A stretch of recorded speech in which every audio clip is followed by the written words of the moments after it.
I was waiting for that. I was looking at it, and then I misclicked it.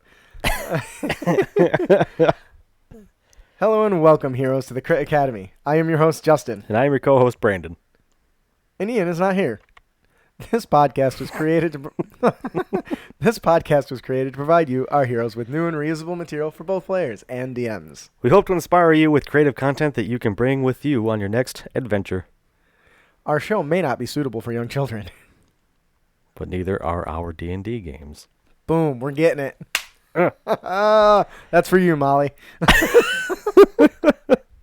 Today's episode is brought to you by our generous Patreon donors. Our Patreon donors, we want to take a moment to thank all of our Patreon donors. You guys make the show possible. You make it so that my wife isn't complaining that I'm spending a bunch of money on hosting fees and equipment and stuff. So thank you guys so much, especially you, Joe, who's here with us. Wink. all of our patrons are very beloved, and you guys make a pleasure to do the show. If you don't know what Patreon is, it's a website that allows content creators to create a page so that they can be supported by their listeners by trading rewards for different tiers. And some of those rewards include watching our show live and interacting with us, to even playing games with us, as well as some special stuff we got coming up as we get closer and closer to our goals. So yeah. I'm really excited for that. We're getting close to that first goal, so you better start making me sheets and sheets and sheets of tokens. You better get on that. I'm trying to figure out what I was going to do about that. What are the they're tokens? round. They're round. Are they going? Like are they going to be for Roll20 or printable sheets? Or why not both? How should I? Oh, okay. The ones you did, they were really simple, but were very clear. I really like that. And I think I talked to you briefly about maybe adding just different shades of colors. Maybe even you did like the goblin one you have. If you do like 3 of those, so that when they place 3 goblins down, they can use the different colors to easily track during the game, which also is useful. Or put numbers on them, I guess. I know the old D&D tokens did numbers. I like color backgrounds a little better. But you could always offer them as just like a white one, and then a red one, and a blue one, and a green one, and that gives a little bit of variety. But you can tell it's a goblin token. So that's a start. Yeah.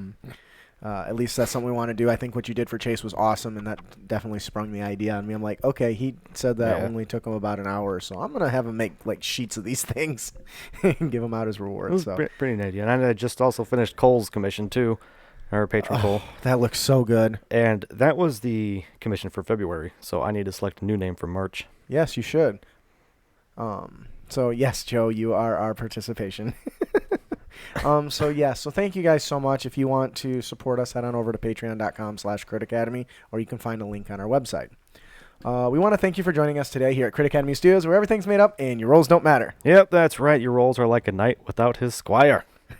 We have a really awesome show for you today. We have our main topic. Sorry, I should change that to for our Let's Talk About Blank segment. We have a question in regards to minotaurs, which I think is interesting. I love minotaurs. That's like a classic trope that you can never go wrong with. Our main topic, we have special guest BC Beats. We have special guest publisher BC Beats. He is known for publishing solo adventures. So we'll be talking solo adventures today. So for all you DMs that never get to play, now you get to play with yourselves from a D&D standpoint. Why not both? I'm texting BC Beats. So he'll be on the show. He's actually running a little bit late right now. He had to do some emergency pick up his kid, and he said he'll be rushing home to get there. So hopefully he'll make it in time before we get to our main topic. And then, of course, we have our final Unearthed Tips and Tricks segment. Where we give you new and reusable material for both players and DMs. Yeah, the real reason you listen to us. Pretty much. Like I got a pie graph from all the data I've collected that shows what everyone's favorite segment is, and it is like 82% on our tips and tricks. So yeah, like awesome. when we were doing Xanathars, I ended up talking to the patrons through the patron chat, and we were all chatting. You had taken off, and you abandoned me. I abandoned you? Yeah, you went to go do something. Probably your wife. I don't know. Probably. But well, we started getting on the subject of Crit Academy and how we do our things. We have the UTT, the encounters, and our main topics and stuff like that. And I love that you need to look at the note to see what we do. And I asked them, I was like, so how many of you guys actually listen to our main topic? And the majority of them were like, well, you guys are going through Xanathars and stuff, but I've already been through it, so most of the time when I start a new episode, I skip to UTT. That's funny. But then the main episode's the next one. But yeah, that's a big one. So that's why we're going to do a book on it. But so definitely, yeah, so that's our plans for the day. Hopefully BC Beats will show up in a given time. If he doesn't, we'll skip and do unearthed tips and tricks, and then we'll come back if we have to do the out of order, and then I'll just cut it into order. Sorry, guys that are watching. That includes you, Joe, pretty much, just Joe. It is an odd day to record. Obviously, for BC Beat, it is actually Sunday already, and so he wasn't going to be available really any other day. So that's why we're doing it today. Oh, hi, Molly. But before all that, we have In the Realm, where we talk a little bit about what's going on in our lives. Brandon, what's going on in your realm? I've been sick as a dog for the last week and a half. I'm sorry to hear that. Yeah, it's been horrible. But I'm feeling better, and I can't wait for Shudo next week. Yes. And for the guys that are watching, I brought my D20 that I made for the panel. Yeah, we're going to let some of the audience members roll D20s for us. So he's in the process of making a giant D20 for them to roll. It's not quite beach ball size, so I'm glad. I was worried he was going to make this big ginormous thing. But it's still pretty big. It's got to be, 12-inch diameter. So yeah, maybe a foot. So that's very cool. You've been doing that for us. You finished that artwork for our patron, and it looked really, really awesome. So, and now I got to draw a new name for March. Who's he going to be? I don't know. He can't be Jome. What do you want? I already got him. He can't be Cole. I did him too.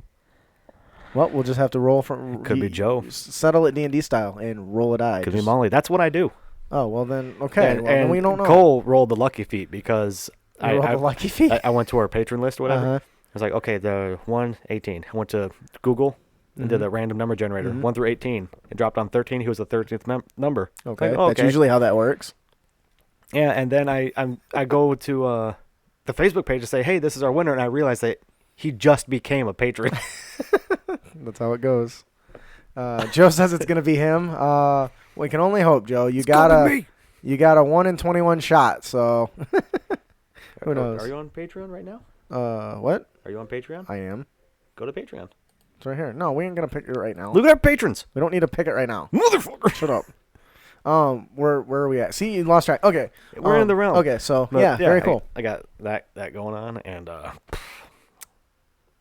that's it for me. What's going on in your realm? It's St. Patty's Day as of this recording.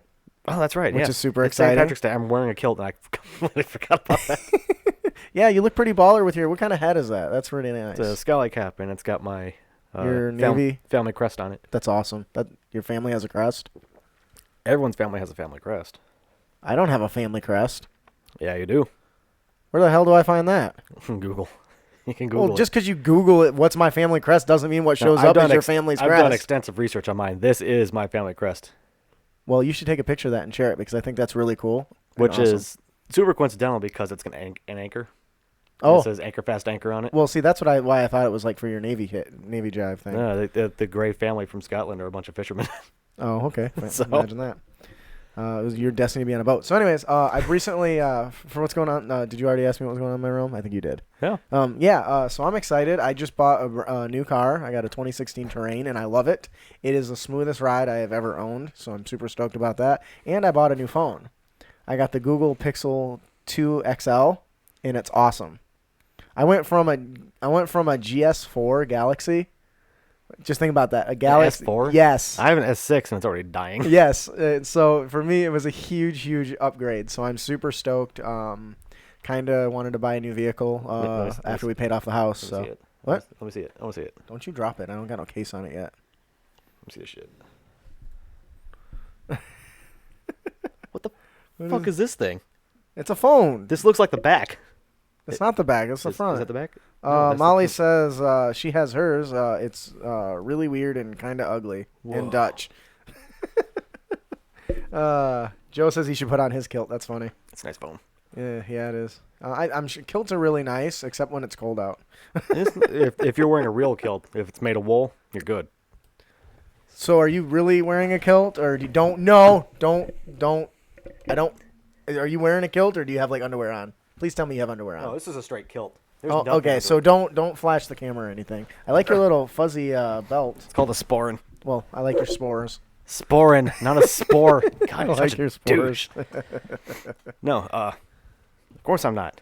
People ask me that. They're like, "Hey, what are you wearing under your kilt?" I'm like, "My shoes." I haven't worn underwear in like 5 years. That's funny. All right, so we will move on to our. So that'll do it for In the Realm. Brandon, if they would like to visit other realms, how can they do that? Audible. Audible's a great realm you can go and check out. And why is that?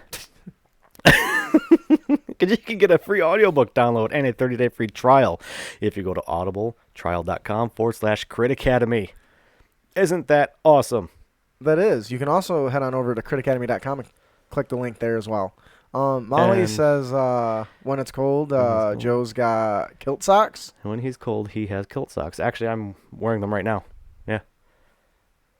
These big-ass wool socks. Oh, is that what those are? Yes. I thought they were tights.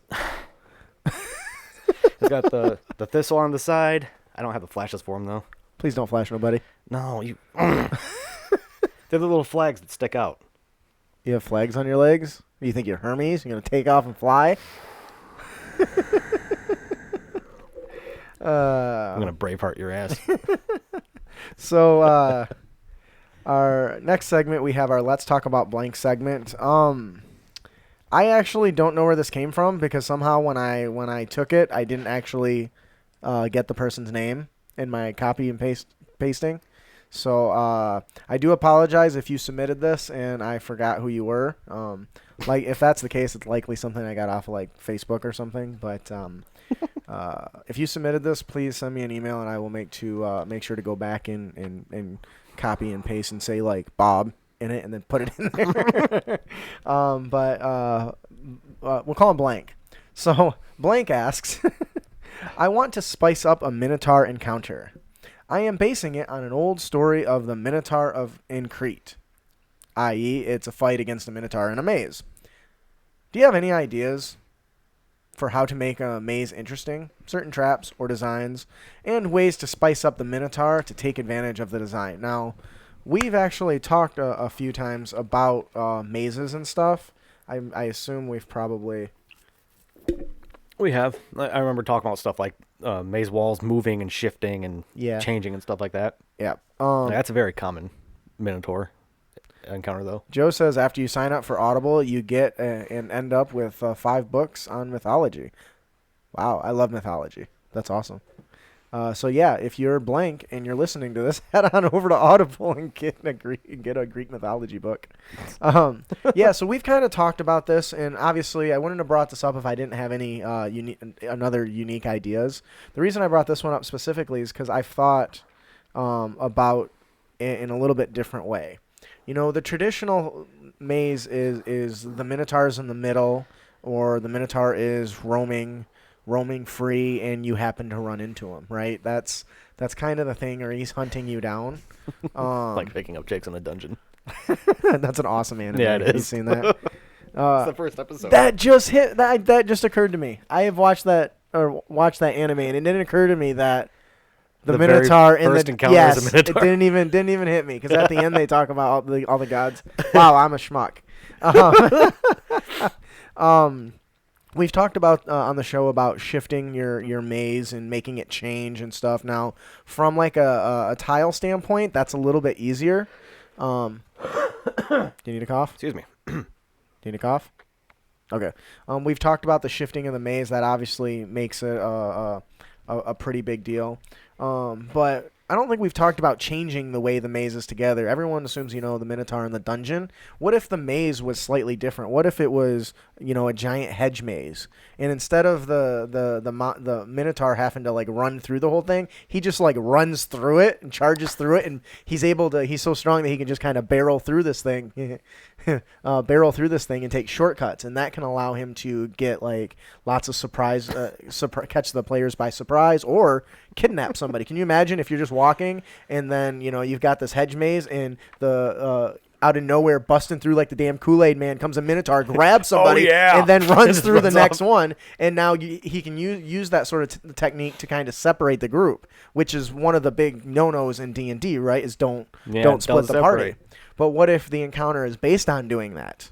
What if the Minotaur there is grabbing, people and running off with them, and they're forced to kind of fend off for themselves when he grabs them, and so they know they can't fight it on their own. They have to then search the maze and find their allies before they can do it, instead of them already being together when the monster, they find it, and then they gang up on him. This way, it's more of a chase scene, like something out of a horror flick.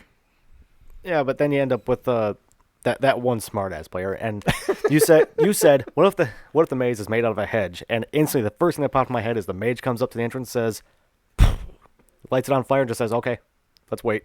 Okay, yeah, you know what? And that the could whole be a thing is case, lights but up. I would think that as a DM you would make it so that, okay, it's a magical thing, so it regenerates faster than it can burn down or something like that. I mean, that's not out of the realm of something you would do. I would think as a DM, I would say, yeah, you light it on fire, a little section burns, and then it quickly grows back. I think that would be pretty easy to conquer. Plus, that's what would happen if the Minotaur is plowing through the whole thing, right? He's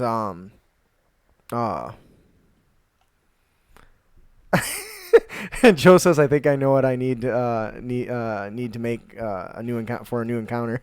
That's funny. But yeah, so that's kind of because instead of it being the traditional trope, instead it becomes like a horror. Don't advertise Coke. They're not paying us yet. Coke, what you drink when you don't, or Pepsi, what you drink when you don't have Coke. I do not. So. Anyways, you made me lose my train of thought. So with this case, now the players know that they can't take this thing on their own. So if they're being chased, from a tile standpoint, that I think from like a gridded standpoint, I think that would be hard to pull off. But I think this is one that definitely can run off super easy as like a theater of the mind type game. Because you can easily separate the players as far as you want, which I think Ian did in our level 20 game. Yeah. He had us go in, and we were all separated across this map that couldn't. He was trying to capture it on a grid, but he couldn't because everything looked like it was close together. He's like, yeah, this is all like separate, But I definitely think that would be pretty interesting. The other thing I think is interesting in the Percy Jackson novels, something that comes into play often is people mapping the dungeons, right? We talked about the shifting and stuff. By making it shift and stuff, it makes it super difficult to map. So you can't really have somebody trying to map out this dungeon. But what's interesting is we always end up in the same two-dimensional thought when we build a maze, right? You walk down the hall, you turn left, you turn right. But what if you take advantage of the 3 dimensions where now you've got stairs that go up and maybe gravity is altered. So now when you walk up those stairs, you end up on the ceiling in the next room, walking through something like that. And once again, I don't know how, do you think you would have any idea how you could do something like that with like tiles? No. Okay. Yeah, me neither. If any of you guys got any ideas, but that would make sense because whenever I think of a labyrinth encounter, I actually think of the movie The Labyrinth with David Bowie. Mm-hmm. And the end scene is that they're in the altered staircase and the gravity's all weird. Okay. So you got any more? But Can you go into more detail for the people that haven't seen that? Like, okay, so Jareth, the King of Goblins, who is there he's the big bad guy, the boss guy. He's wandering around through this part of the maze. He walks up to a ledge, and it looks like he falls off it. The camera pans back, and he's walking underneath the ceiling, underneath the person who's on top of the ceiling, because the gravity shifted, and then it just looks trippy. Yeah, would that affect magic? Or arrows? Arrows, yeah. I mean, Could you imagine shooting an arrow just... and watch it spin around a corner or turn arc around a corner because gravity is different? That would be horrible, though, because what if you shot an arrow and missed, and you end up shooting yourself in the ass because it went through a corridor that teleported it? Or if it's made out of a hedge, it goes through the because really that would be a big difference with a hedge too, is your objects could shoot through this thing. You might be too thick to push yourself through, but small, fast, high velocity items might pass through it. Joe, that's horrible. What? A Minotaur Bard as the bad guy.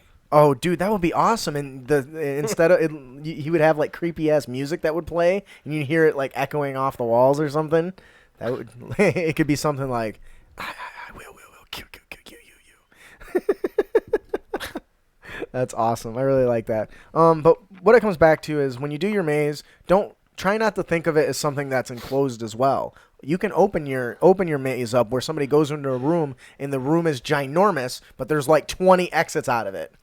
You know what I mean? In some rooms you can only get to if you can fly, which that would really throw it off. You got like 2 rooms on the floor and there's like 100 rooms on the ceiling. They're gonna think, well, one of those got to be the way to go, not the one right on the floor. Well, that's something that can really be added to labyrinths or mazes or. They're cutting down a tree. I hope you guys can't hear that. Or things like puzzles and riddles. Those really work. Like there's a famous riddle of the guy that tells the truth and the guardian that tells the lie all the time. Mm-hmm. The problem with that is that you can't give these riddles to people because they can just use their intelligence saving and say, okay, I figured it out, even if they don't know the actual answer. Oh, that's interesting. Yeah, I still haven't heard from BC Beats because it'd be a shame if he doesn't show.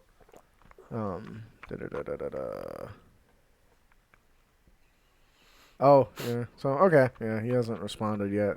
I'm getting kind of sad. I hope we don't get, I hope he doesn't bail on us. Or hope he's okay. I hope he didn't get into like an accident or something. That would suck. Do you have any other ideas? Do you guys have any ideas? I love the Minotaur Bard idea, by the way. That's awesome. He plays a guitar axe. Or no, it's a harp, and it's a line that's connected between his horns. He's running around with his hands between his horns. Ding, ding, ding, ding, ding, ding. No? Oh my god. Shit, I feel like there was something else I wanted to talk about. Damn. Anyways, with the chase format, it doesn't come about it comes not about trying to just outright defeat the Minotaur, but trying to escape him, and making it very deadly will really get your point across. Get it? His point, his horn. Because that's what I think of when I think Minotaur, don't you? Something that's near impossible to defeat, something that's super strong, right? Yeah. So, and also, if you're running mazes, definitely make sure you include the fact that time is important. When people get lost in mazes, you want to make sure you suck away the resources. Like thirst, they're getting thirsty, getting hungry, eating each other, that sort of thing. Oh. If they find each other. I'm going to get this out of my way before I knock it off and it breaks. Don't go that way. Well, I think that'll do it for our Let's Talk About Blank segment. If we hope you answered your question, Blank, please let me know if I got this from you. I don't know where I got it, and it'd be really great to hear. So We forgot to announce our Goblin Stone winner. Oh, shit, we did. Where were we on that one, asshole? It's dipshit. Yeah, whatever. So that'll do it for Let's Talk About Blank segment. We hope we answered your question. If we didn't, please, what do they do? Send us an email. Let us know what you thought, what you liked, what you didn't like. Now I got to go edit this, 'cause I don't know how I forgot poor Goblin Stone. That's shameful on me. I'm getting worse. Shame. My medicine's running out, though. I'm going to blame it on that. Ooh, College of Whispers would be awesome. Oh, man. So, Joe, I want to thank you. The next monster variant that I do, will be compliments of you, the Bard Minotaur, because that is freaking awesome. What College of Whispers do? I haven't played a Bard, so I don't. Except for you were pretty sure you were here when we recorded that episode, so. It's been a lot of episodes. Don't worry about it. Anyways, okay, so we're going to go ahead and play the Goblin Stone intro. At the beginning of every show, when I don't forget, we like to give away a wonderful prize, compliments to our buddies over at Goblin Stone.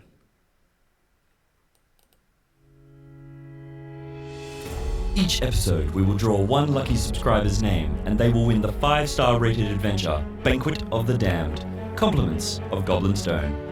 Goblin Stone is a community project for D&D fans based out of the UK. They aim to be a place where you can team up with professionals to turn your ideas into high-quality products and give every fan a chance to get published.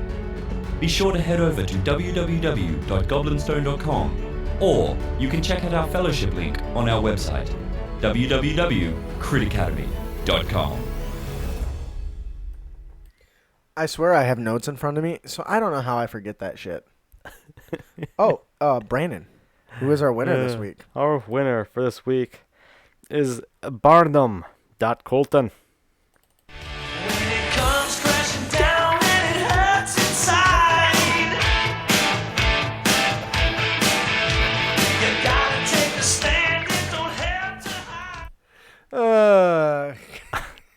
Congratulations, Barnum Colton, on your prize. If you enjoy the adventure, please head on over to Goblinstone and leave them a review and let them know what you like, what you didn't like, to help them improve their product. Or just say, hey, good job. I love it. It's awesome. And It is a really good adventure. And yeah, Joe, I was trying not to laugh during Lee's voice because of that. He uses horns as a percussion instrument.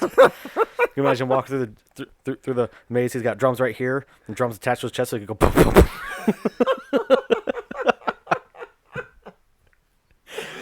He's got a cymbal attached to his back. He could do his own. I'm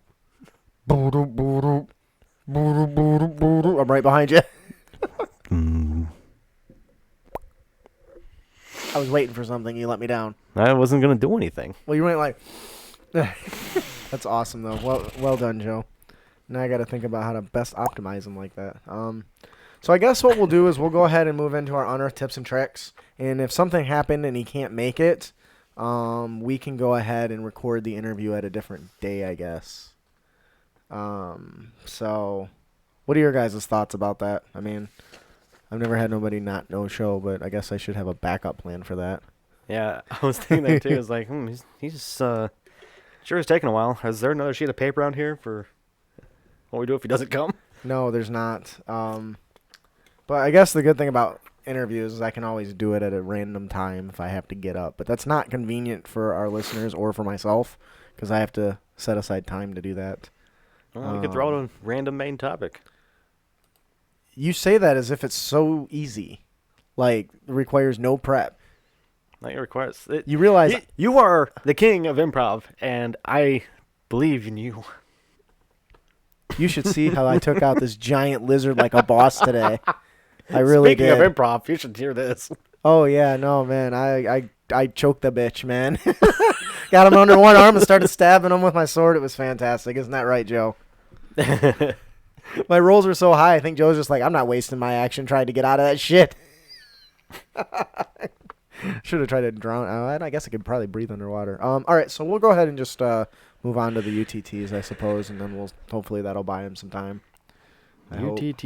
I'm going to message him and see real quick. No, I already did. I messaged him at 7:17. The only thing that people like that sounds like an STD. Somebody said something on our Facebook group and said something about diseases or something. I was like, yeah, we can give you guys an OTD. Orally transmitted disease. I'm sorry, Molly. So yeah, we'll go ahead and move on to our unearthed tips and tricks, and we'll go from there. Or we can do our next giveaway too, I suppose. So it's at least in order. God, I'm such a letdown. I really hope he's okay and nothing went wrong. Because I know he said he was gonna rush home. So. He agrees. All right, so we'll go ahead and give away Lore Smiths, and then we'll finish out the episode, and then we'll have to come back to the main topic, unfortunately. Hopefully today, not at a later time. So we have another wonderful prize to give away. Compliments of our buddy Chris over at Loresmith. Each episode, we will draw another lucky subscriber's name, and they will win the best-selling adventure, The Claws of Madness, Compliments of Loresmith. Loresmith is a small indie team of creative artists who remember exploring the realms together with friends, finding incredible places, and meeting colorful characters along the way. They set out to deliver an experience that sparks those lasting impressions that push them to create their first standalone adventure, The Claws of Madness. This best-selling adventure is one that you don't want to miss. Brandon, who's our winner today? Our winner for this week for Lore Smith is Coolin.14.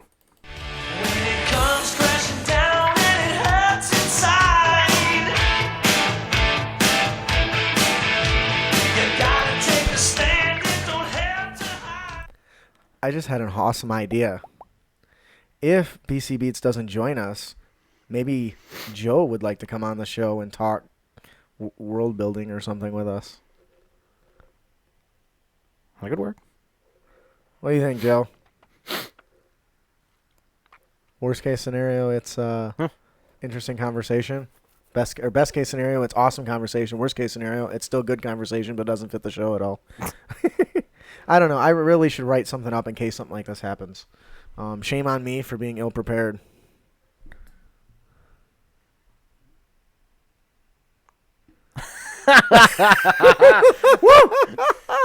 Yes. Ollie, please tell me you got a picture.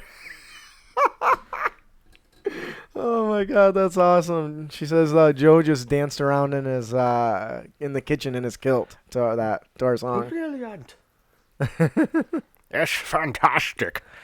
Let's do it again and again. So we'll see if because I mean, I guess we could have him on the show and do the honor tips and tricks with us. What do you think, Joe? Who put me on the spot like that? You guys are jerks. Yeah. I'm going to Or subscribe. douches like that. I'm not going to be your patron anymore. You guys suck. Here's your piece of dick sucker. That's all you do all day long. You suck on a dick and sits over like a piece of shit. He's stupid. You can tell just by looking at him. What? I don't know. I stopped listening to you after a few seconds. I'm sorry. Molly says no picture. Sad face. All the technology in the palm of our hand, and we still don't miss out on picture opportunities. Kodak moments are what they're called, right? Is that the old term? What kind of tartan do you wear? What kind of tartan is it? A what? Tartan. Is that a kilt? Oh my God. Okay. Oh, I'm sorry. You see this? You see this? Yes. Look at that. I don't want to see your junk, dude. No, the plaid. Okay, that's plaid. I get that. The color of the plaid is called a tartan. Why not just the color of plaid? It represents your clan name. Oh, that's cool. I don't have a clan name. Like the clan gray. It's ironically magenta and green. Okay, like the normal colors? Wait, is that the normal colors? It's the Lindsay tartan? I'm trying to remember the colors. There are thousands of tartans, so it's hard to remember. Coke. I'm going to pretend this was a Pepsi.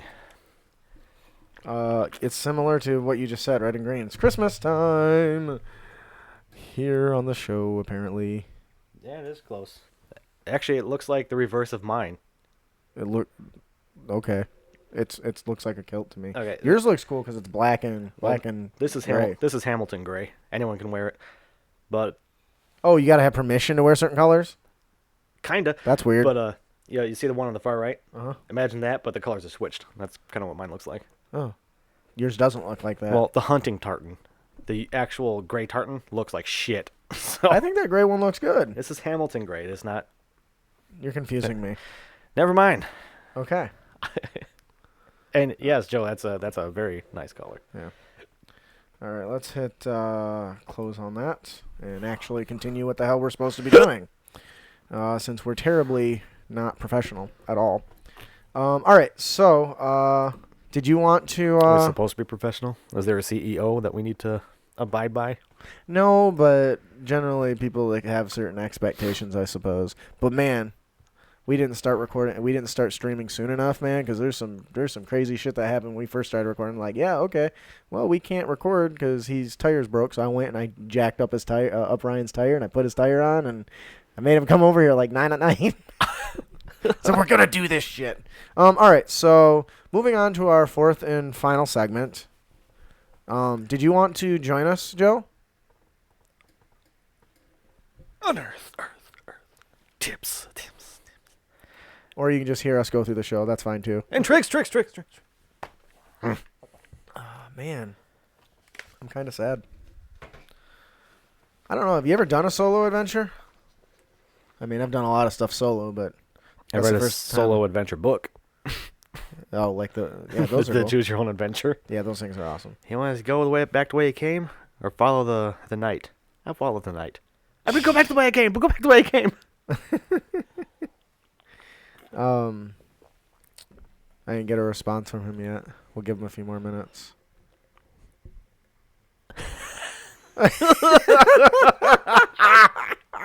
Okay. All right, buddy. Thank you. Just so everyone knows. That might make it even better. Because when you're Blitzed out of your skull. like that, you think of just the best things. The best things in life Like the aren't free. Trix cereal, that whole ordeal. I love tricks. When we were kids, they were actual shapes, and now they're just colored balls. It's because we got older, not we because got we were older. high. Yeah, but when you get high, that's the shit you think about. It's like, I feel like that's like a meme. like Captain Crunch. I always used to think it was Captain Crunch. It's not. It's Captain. I don't think so. It is. I think you're wrong. Are you gonna fucking Google it? I sure Really? as hell I'm gonna Google it. Captain Crunch. Oh shit! Did you think maybe it was Captain as a kid, or just Yes, to save your I always thought it was Captain. It's not. Yeah, Yeah. it's Captain. Whatever. You know how I know that? Because that conversation was just on Free Beer and Hot Wings. Oh. This DM's known before. I remember at Troy's house one time. I was supposed to DM, and there was a lot of liquor. There was literally, before we actually got started, I was tore up, and I'm pretty sure I just passed out at the table.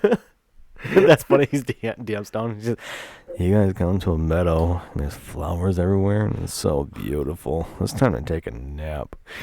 Everyone gets a point of inspiration.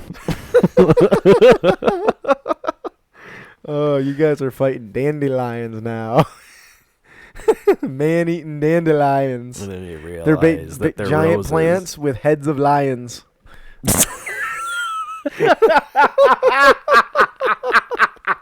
That's gonna be a UTT creature. Oh, dude, that's awesome. I'll have to A do that. dandelion. You come up, you see a flower, and all of a sudden, it just starts mauling you to death. And all the other person going, what the fuck is going on? We're so out of where are we at? All right. So moving on to our fourth and final segment, we have our Unearthed Tips and Tricks. Our first Unearthed Tips and Tricks. Our character concept today is brought to us by Joe Lauren. It's Lauren Doe, right? Lauren Dow. I think he said it was Lauren Doe, like dough, like in bread, right? I'm pretty sure he's told me this before, and I feel bad when I say it wrong because names are important. According to Dale Carnegie, Lauren Dow. according to Dale Carnegie, that the sound of one's own name is the most precious thing that they can hear. Some spiel like that. I don't really know. Our character concept comes from patron Joe Laurendow. Ha! I got it right, Laurendow. Sweet. Titled Bad Press. I feel like I must have taken this out of context because it starts off weird. He says he here likes to create a well-known bard NPC who dislikes the party for no real apparent reason, and he likes to heads up a smear campaign against the party, spreading rumors and questioning the motives of the party, kind of like J. Jonah Jameson from Spider-Man. He might catch wind of a bandit raid and imply that the party is part of a turf war with the local bandit groups. He might accuse the party of a scandal with a noble's child, or he could go as far to give them false leads about quests to try to get them all killed. Why are you doing this to us? Because I hate you. So this is something really cool. Now he talks about an NPC. I think if it's done right, this could be a very interesting player character too. We'll talk about that in a second. I like the overarching plot here about trying to make everything the heroes do seem like it's bad, even though what they're trying to do is good. And J. Jonah Jameson's a really great example of that, because what Spider-Man generally is doing is good, but since he's not authorized to be doing that, he doesn't have any sort of jurisdiction. Yeah, nothing like that. So, and the players are kind of the same. Adventurers are the same, right? You walk into a town that's got a militia, that's got guards, and you start taking on work that some people ask you, but not everyone wants you there to do it, especially when you get into a town or a city that's the town or village that's very private, and they don't want outsiders coming in. So now you have this one guy who's just trying to fight against all adventurers and spread smear campaigns against them and say that they're a nuisance. And if adventurers weren't out there, or the heroes weren't out there, there wouldn't be all this bad stuff happening to begin with. right? What a dick. For an NPC, that could be really, really fun, especially if you like to use like job boards and stuff like that, where every time the heroes went to check the job board, one of the quests is about dealing with this menace, dealing with that party as they're a menace, and trying to arrest them or capture them or get them thrown in jail or something like that. As a PC, I could think this could be a good way to play like an evil style character who's got kind of stuff going on in the background, and he's smearing the names of the heroes to draw attention to that, to pull it off this other thing that's going on. And so he hides what he's doing by trying to get everyone involved, probably more discreetly if he's a party member than like an NPC who could just come out outright and just start hooting and hollering about them and running up to their face and calling them menaces and stuff like that. What do you think about that? As I said, dick. that would be so troublesome. How so? Because as the players, you're trying to do your best to do the right thing in your minds, and you do all this hard work. And especially for the actual players, because you just spent 3 hours doing this dungeon dive. Rescuing a child. And you're rescuing someone or something like that. And then you have this little dickbag come up and be like, these guys are a bunch of evil nuisances. We need to get rid of them. Look at that. They kidnapped that noble's child, even though they're probably bringing it back. Exactly. It's so fucked up. It's all a ruse, And if I were one of those players, I would know who to put next on my hit list.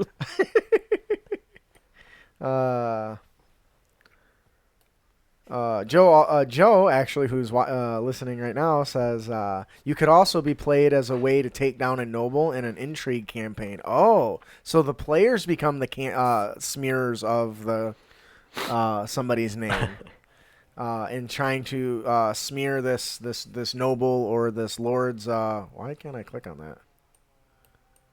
I can't move the chat. It's because there it is. The part.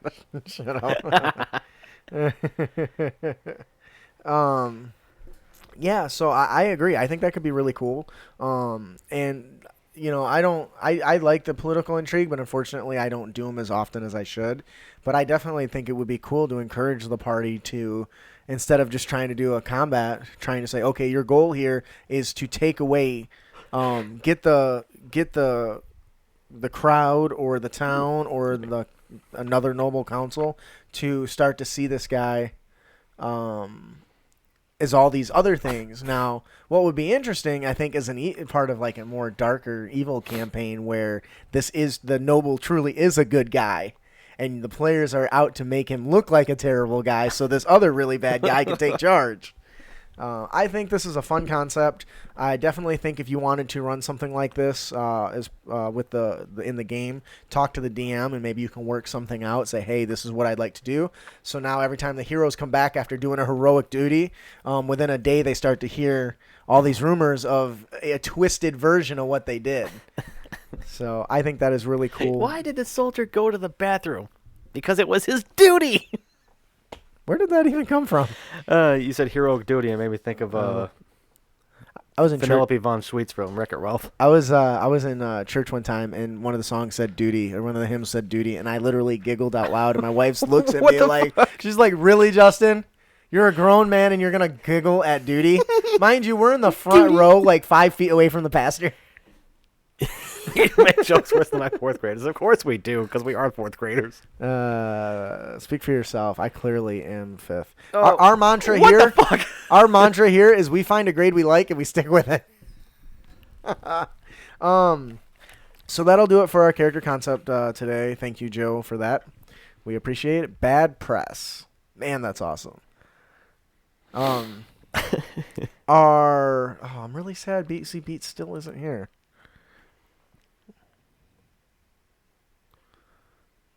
What? Crap, I forgot. What time is it? He said he's in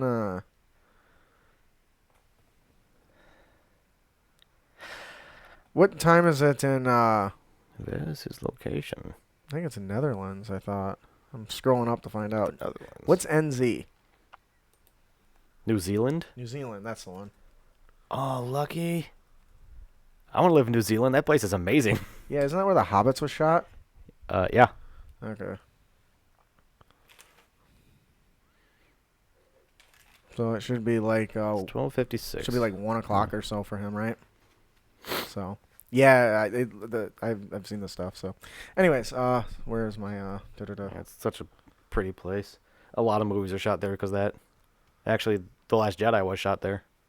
Was it? Yeah, that's where Luke's Jedi island is. Do you think somebody wants to go buy that island now?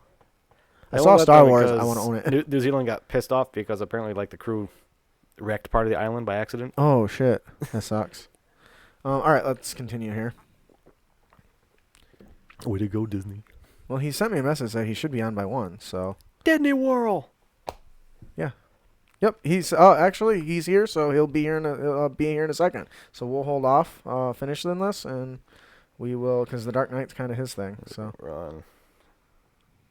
Creature, right. all right, well that's awesome. Why so serious? Why so serious? My father was a drunk and a fiend.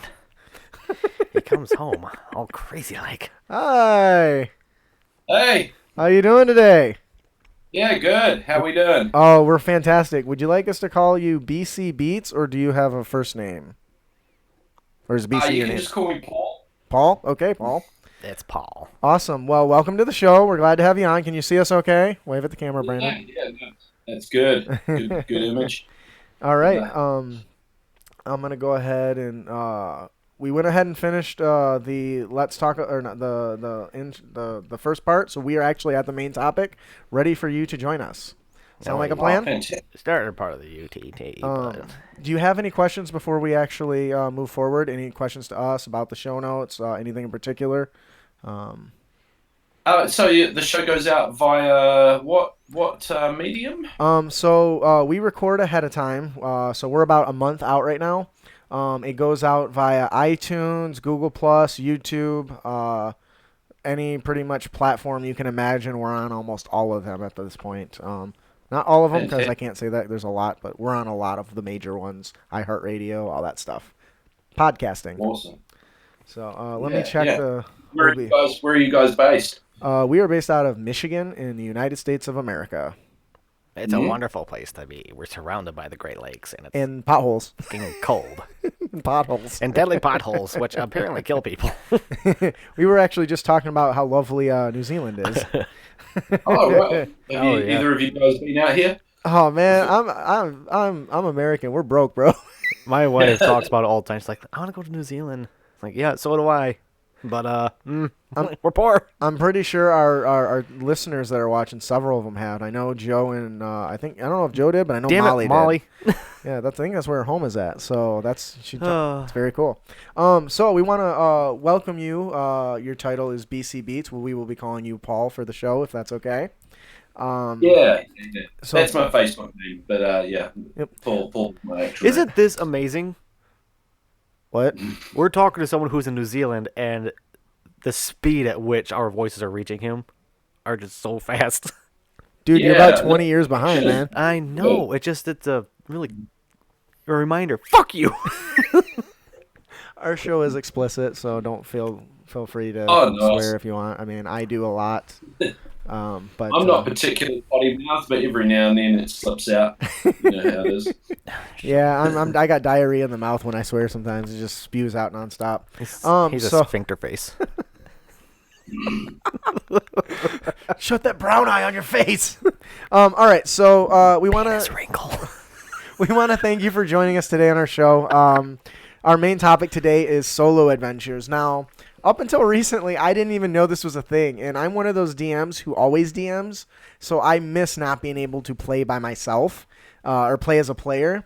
And when I discovered your adventure, the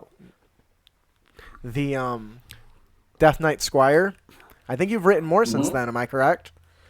2 more since then. Okay, That's right. wow. What are those called? Okay, so the second one is called The Tyrant of Zentil Keep. Okay. And that's part 1 of a 2-part, which is coming out. The next one is coming out next month. And then I've written a kind of a solo adventuring system, which is called Tables of Doom. and that generates a lot of stuff randomly and guides you through a quest and that sort of thing. That sounds awesome. And contains 2 short solo quests, and a system for adventuring solo. That sounds That's so a cool. sexy ass name, dude. Um, I was going to originally call it something like Questmaster was one thing I came up with, and then someone's Myriad Quest Machine, and then I just thought, hang on, Tables of Doom. Done. That's funny. So, Paul, can you tell us? Just give me a second. I'm just going to shut a door. Okay, that sounds good. That reminds me. What was our first names going to be? It wasn't originally Crit Academy. We had a bunch of different names we were going to think about. Well, we were Why couldn't I originally going to do a remember? podcast of us just being dipshits and ourselves called Trolling Balls, but Oh, that's right. I don't think we ever did anything with that, though. That would be really interesting. Balls? Did you Yeah, say troll? Trolling Balls. Trolling Balls, BAWLS, not BALLS. But yeah, we're just like we should just record ourselves because we're stupid shit. We're stupid shits, and we're funny. When we're sitting side by side playing video games, we crack ourselves up the whole time. Yet we don't get that when we play across the internet. I don't know why. Oh, it sucks. Yeah, but anyways, so Paul, if you could tell us a little bit, could you tell us a little bit about yourself? Yeah, sure. Well, I'm from New Zealand, obviously, originally. And D&D wise, I've been playing it since I was a kid, like 12 years old. AD&D, and also a musician my entire life as well.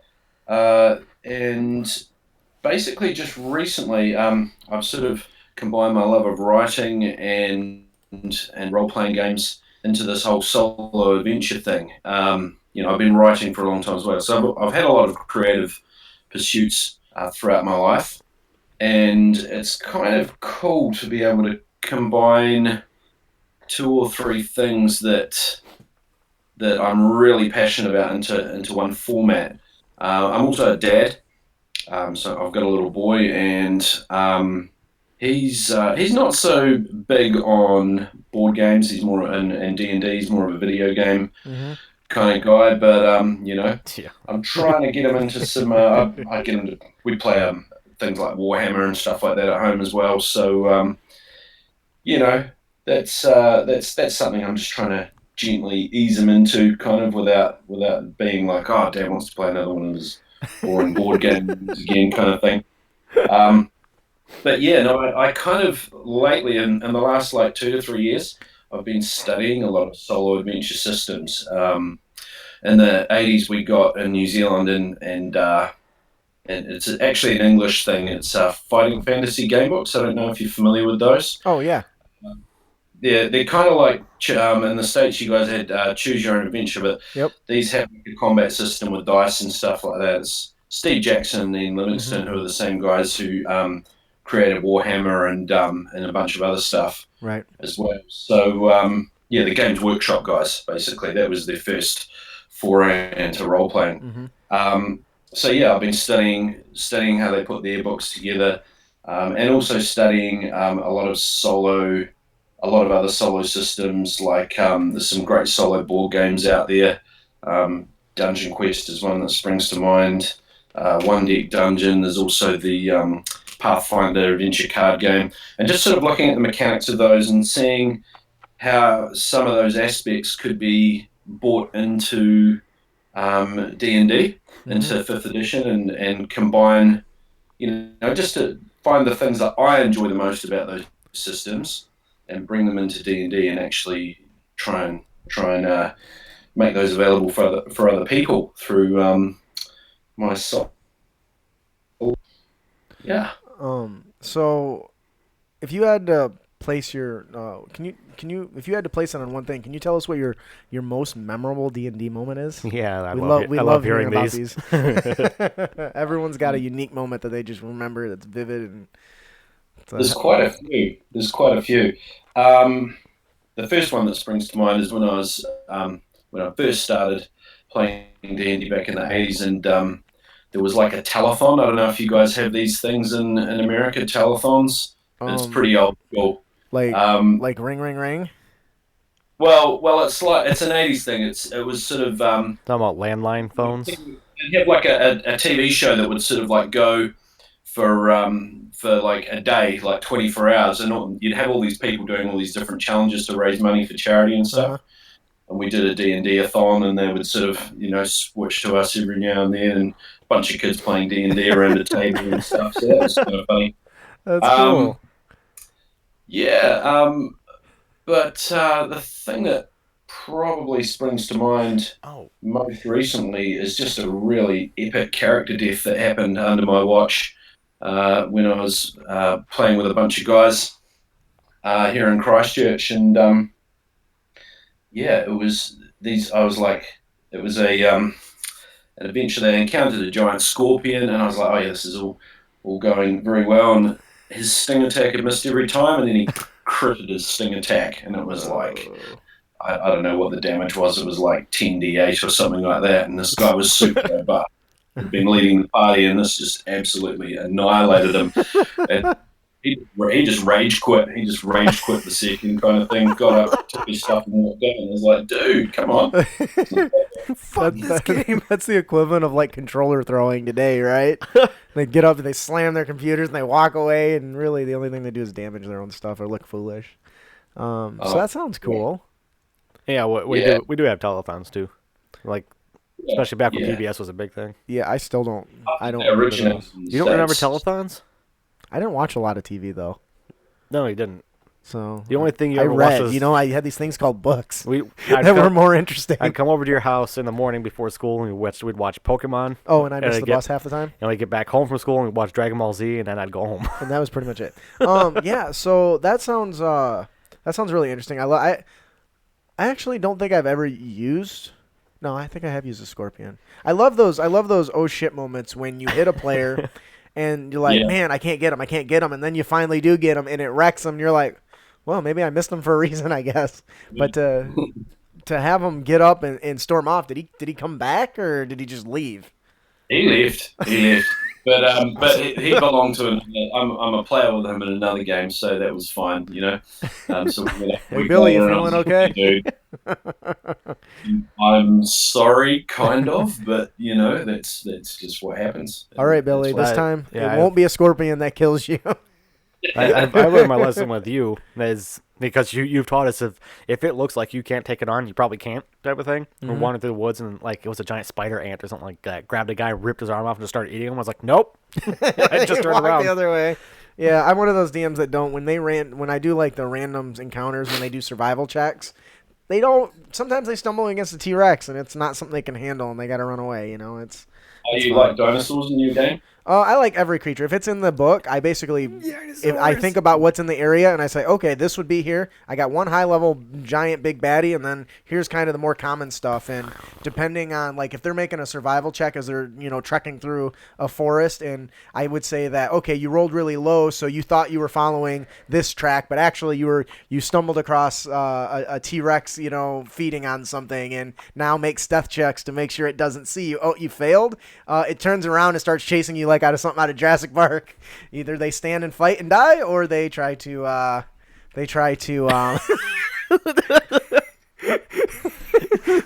do that with my son too. Would you go away? I'm doing something.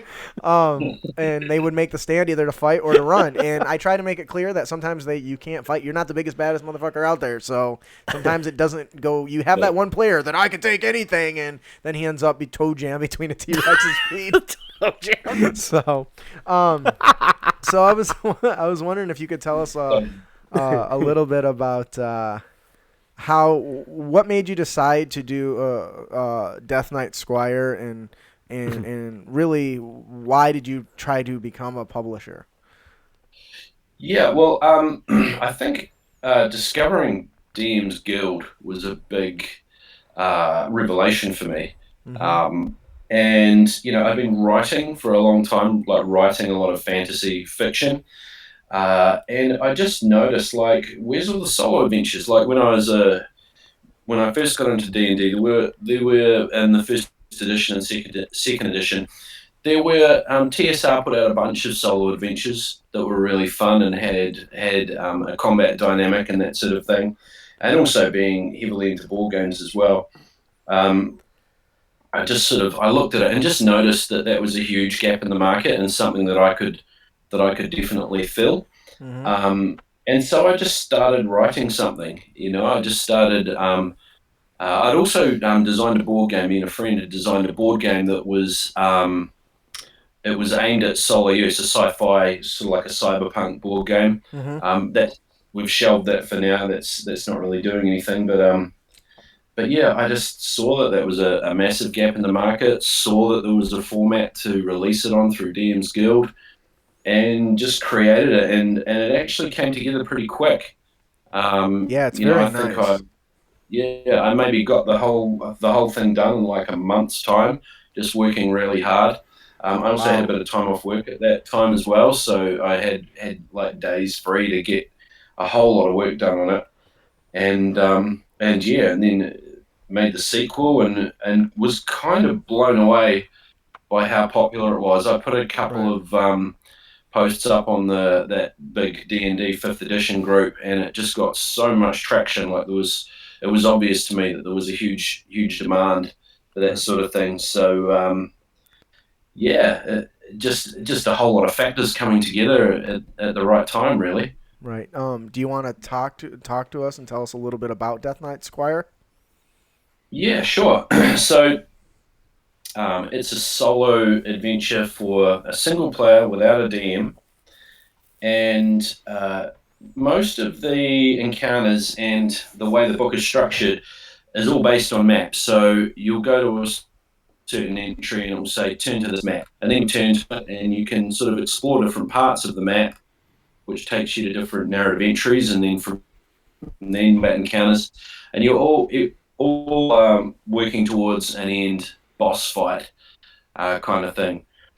So yeah, and obviously it's there's opportunities to pick up loot, and there's options for different classes for spell casting and things like that. I've tried to actually include at least 1 to 2 options for every single class, like specific class options, like if you are a druid, go to this entry kind of thing, and you might, if you're a cleric, you might get the opportunity to use turn undead and things like that. Right. Yeah, I've got this master list of all feats for all classes at like level 1, level 2, level 3. So if it's a level 3 adventure, I just go to my level 3 list and I can see that, okay, these are all the feat options that are available to all classes. And actually it's a good way to create encounters. So I can go, right, I'm going to choose this feat here, like maybe like the favored enemy feat or something like that for a ranger, and then go, right, I'm going to create an encounter just around using that feat. That is a very interesting way to do it. I don't think I've ever sat and looked at all the different features that my group has and say, okay, I want to make sure I try to include all these. Now, I've done that to an extent where I want to make sure that at least, okay, we're in the forest, so what does the druid and the ranger have, and I want to make sure I can't get use out of those. But I've never tried to look at like the party as a whole when building an adventure. So that's really intriguing. Yeah, well, a lot of my group play as a DM is all improv. I'm a big fan of that sly flourish, lazy dungeon master kind of way of doing things. Right. And I also like to use Mythic a lot, the Mythic GM system when I'm GMing as well, just to create random events and keep things a little bit crazy. So I've got a bit of, I've already sort of dabbled in those techniques about just looking at my party, looking at their backstory and their feats and things like that, and using those to sort of trigger how I come up with adventure seeds and plot hooks and things like that. So yeah, that's kind of how I work. That's very cool, man. And honestly, you were kind enough. I think I reached out to you about having you on the show when you were kind enough to give me a copy of Death Knight Squire. And I played it, and I love it. And actually, I can't wait to play it again and pick different options to see how it changes the story, or if I have an easier time, because it wasn't as easy as I thought it would be. Like, for some reason I went in thinking this will be super easy, and if I wasn't a cleric, I feel like I probably wouldn't have actually beat the adventure. Sure. So For sure, yeah. Without giving away too much, for sure. Yeah, no, it's interesting because different people have said, "Oh, it was really hard. I couldn't get through. I died on like the second map, kind of thing." And then other people were like, "This is almost too easy." You know, right, maybe I took the shortest route and made it straight through, but yeah, no. So it's there's a few different. I think that's the tricky part with writing a solo adventure is it's really hard to predict right, um, what class people are going to choose, what race people are going to choose, what their play style is. There's going to be more experienced players who are going to just instinctively find a bit quicker and easier way through the adventure. I don't know, yeah, but I think is the second book. I think I've put quite a bit of thought into challenge levels and things like that, and also if I get those, sometimes you get those complaints. Like I had a thing from some of my playtesters, like, "Oh my god, I died!" Like this is do we need to pay attention to this? Like I died on at this point in the adventure. I'm like, well, it's D&D. You die in D&D sometimes you die. sometimes, Yeah. and there's fifth edition. There's so many safeguards from that happening to your PC. So I kind of like the idea that you have to roll up a new character, go back to the start, and try again. Right, You're getting actually a bit more replayability. You're getting a bit more mileage out of the adventure if right, it's right. a challenge. And when you actually get to the end of it, you kind of feel like you've achieved something. I think so. Yeah, I definitely agree 100%. Like I said, I already want to go through it again, not only to see how it ends differently, but to see if I can do it better. Like, Yeah, is there something I can build that'll make me better and have an easier time? It sounds like some people have found those combinations, but it drew me to want to do it again. And I think the writing in it is awesome. I think you tell a good story. If I had one critique, it yeah. would be that there was a couple times where I kind of got lost between the map switching, but Uh, that just might be because I'm an idiot, to be all honestly. But I think that happened only twice. yeah. But that would I other. kind I use maps a little bit less in the second one. The maps are mainly used just for encounters Yep. in the second one, and I think I've managed the map thing a little bit better in number two. But yeah, I hear you. It is kind of flicking between those maps all the time and coordinating with the entries. Now, Is a different style of play, which maybe not everyone is used to. right, right. Now, do you have? Did you? I thought I saw a copy of your game. Is it on Fantasy Grounds? Did you? Yes, Did you yeah. release? There's a guy Holy. called Rob Tui. I don't know if you're familiar with him, but he's Uh-uh. converted. He's converted book number one and book number two for Fantasy Grounds, and I've only heard good things Yeah, I about those. imagine that those handles a lot of some of the like the any of the issues because everything can be segregated into different areas on the screen, which would make that I feel like that would flow perfect in that type of setting.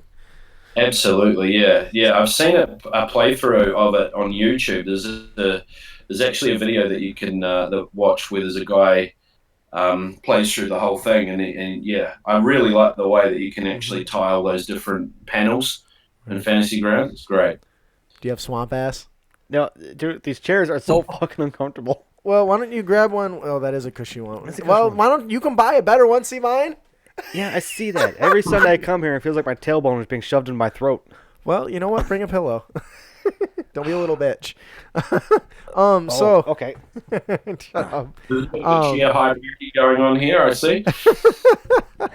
so I was wondering, would you be willing to kind of walk us through the process you went in the writing and the development and the testing when it comes to Death Knight Squire? Like what was Yeah, your process of creation?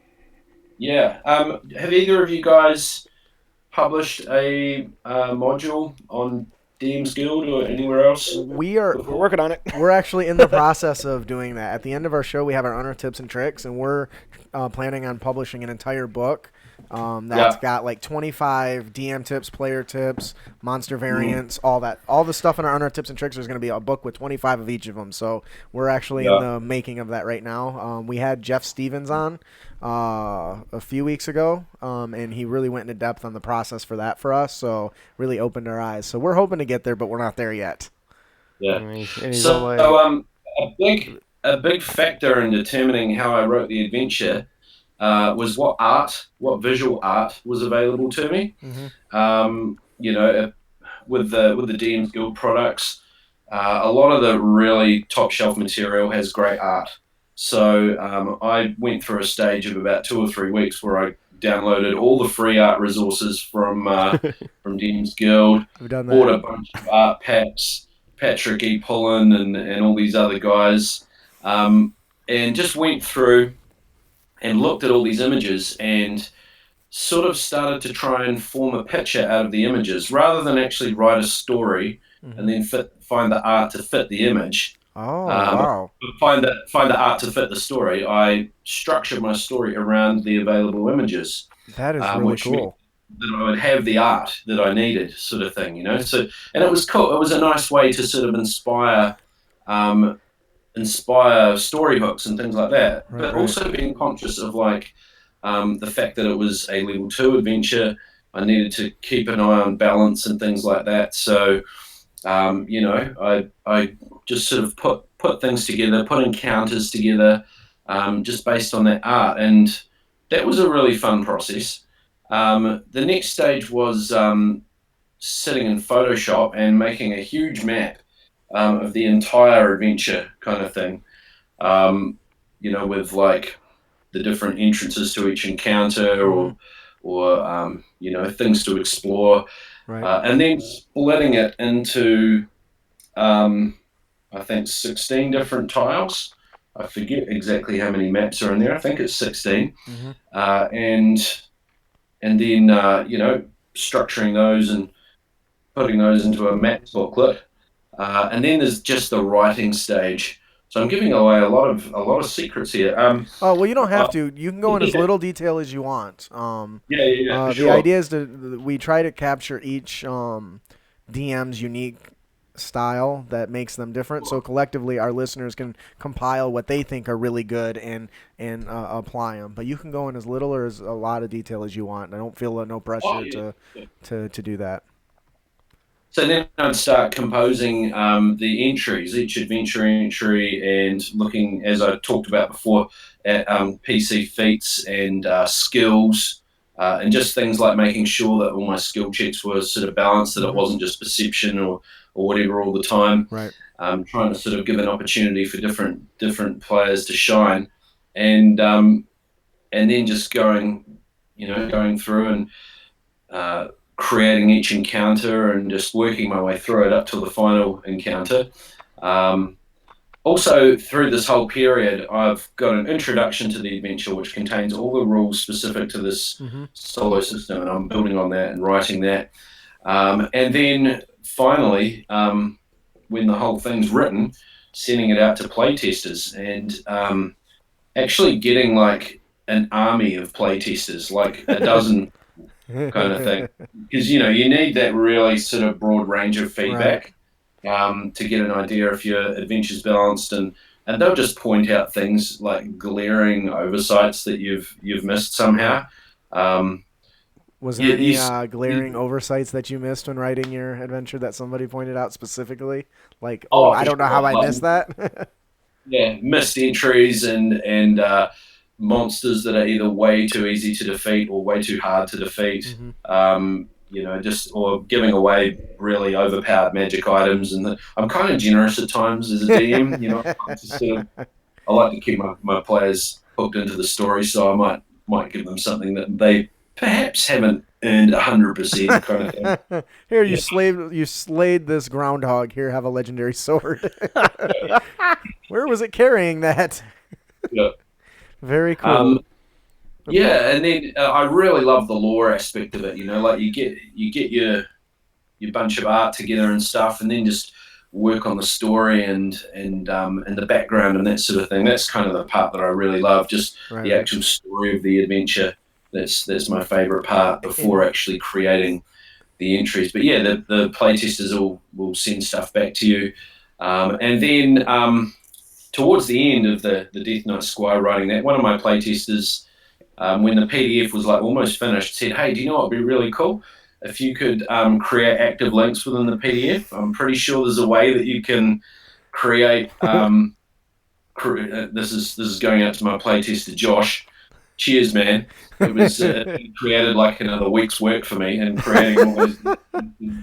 It was worth it though, I think. I've got my system. I've streamlined my system for that a little bit more now too, so I can get that done a bit quicker. Awesome. But yeah, I think that added a really cool dimension. The fact that you didn't have to scroll through the PDF to get to your next entry. You can just click it and it will take you straight. And it was super helpful. Yeah, and I still got lost on one part, but that once again, I'm an idiot. I still don't to this day after going through. I was like, how did I do that? But definitely, I agree with, was it Joshua? Yeah. That was an ingenious idea, and I'm glad that you implemented it because it definitely made that flow a lot easier than scrolling through everything. Oh. So kudos, and sorry you had an extra week of work, but I think it was worth it. Yeah. You gotta listen. You gotta listen to your playtesters. For Absolutely. Sure. Yeah. Was there aside from being a solo adventure, is there any is there anything else that here we go. Sorry, let me reword that.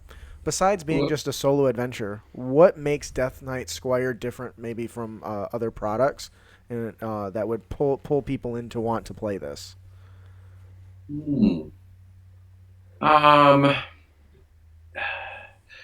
Well, I guess the one thing that's going to make people perhaps want to play this is that there's a lot of people getting into D&D Fifth Edition now. Mm-hmm. You know, like it's just, you know, you guys are obviously aware that it's going through just the most huge resurgence, the game. And, but, you know, like a lot of those people can't find a group, you know, so I think that's a big draw card, having a solo adventure. Like when the first D&D product I ever bought was the Red Starter set. I think it was like 1983 or something that it came out, and I was about 11 or 12 years old. And the fact that the first book had a solo adventure in it was a huge draw card, you know, like you could roll up a character and instantly start playing, you know, and you could replay that solo adventure like 2 or 3 times before you got sick of it kind of thing. But it made you want to find a group, and it made you, so, you know, I'd like to think that my adventure, which has been way more popular than I ever thought it was going to be. Isn't that an awesome feeling? Yeah, it's incredible. Even now that I've put my second and third solo adventure out, it still continues to be the most popular. That first one still continues to be the most popular one. So, but yeah, I think it just provides a way for someone who's maybe in a small town or just doesn't have any other friends who are into D&D to just kind of get a taste of the game, and you know, I think that's got to be a good thing. Yeah, you hit it right on the nose. Do you want to inquire so I'm not just running all the conversation? Get your audio in there a little bit. I'm sitting here in the back seat. Yeah, well, you can ask these questions. It doesn't have to be just me. I'm just used to lead taking the reins. Taking the reins. Get some more. Can you tell us a little bit about the? Can you tell us a little bit about the crew that you worked with? I assume it wasn't completely done by yourself. Like, was there someone who had helped you along? Was there a crew involved, or was it just you? Yeah. With the book, well, yeah, just me. Apart from my playtesters, it was just. It's a lot of work. Yeah. You know, I mean, the you can't sort of what's the word? You can't sort of denigrate the importance of those suggestions that playtesters make. You know, because they'll make suggestions regarding mechanics and ways of doing things that kind of change the whole feel of the adventure. But yeah, in the end, it was me doing all the hard slog and getting. That's impressive. I have the quit it, fucker. I have the attention span of a gnat, so even just sitting down to write is really hard. So I give you being able to sit and do that. And would you say like a month's time? Yeah, I do a lot of writing. Like that's awesome. I'm kind of quite disciplined in that way. I've also got, where is it? It's not here at the moment. I've got this old like word processor thing. It's called an Alpha Smart Neo, and it's like a little 90s word processor that they used to use in schools. And it's got no internet. It's got a little LCD screen about this big, which can fit 6 lines of text.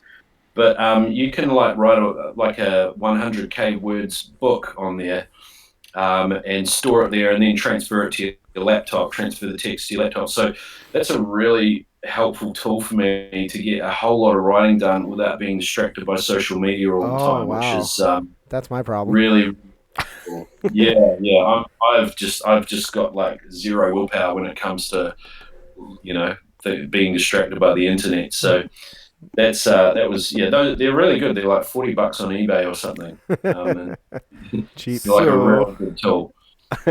What was your favorite part of creating the Death Knight Squire?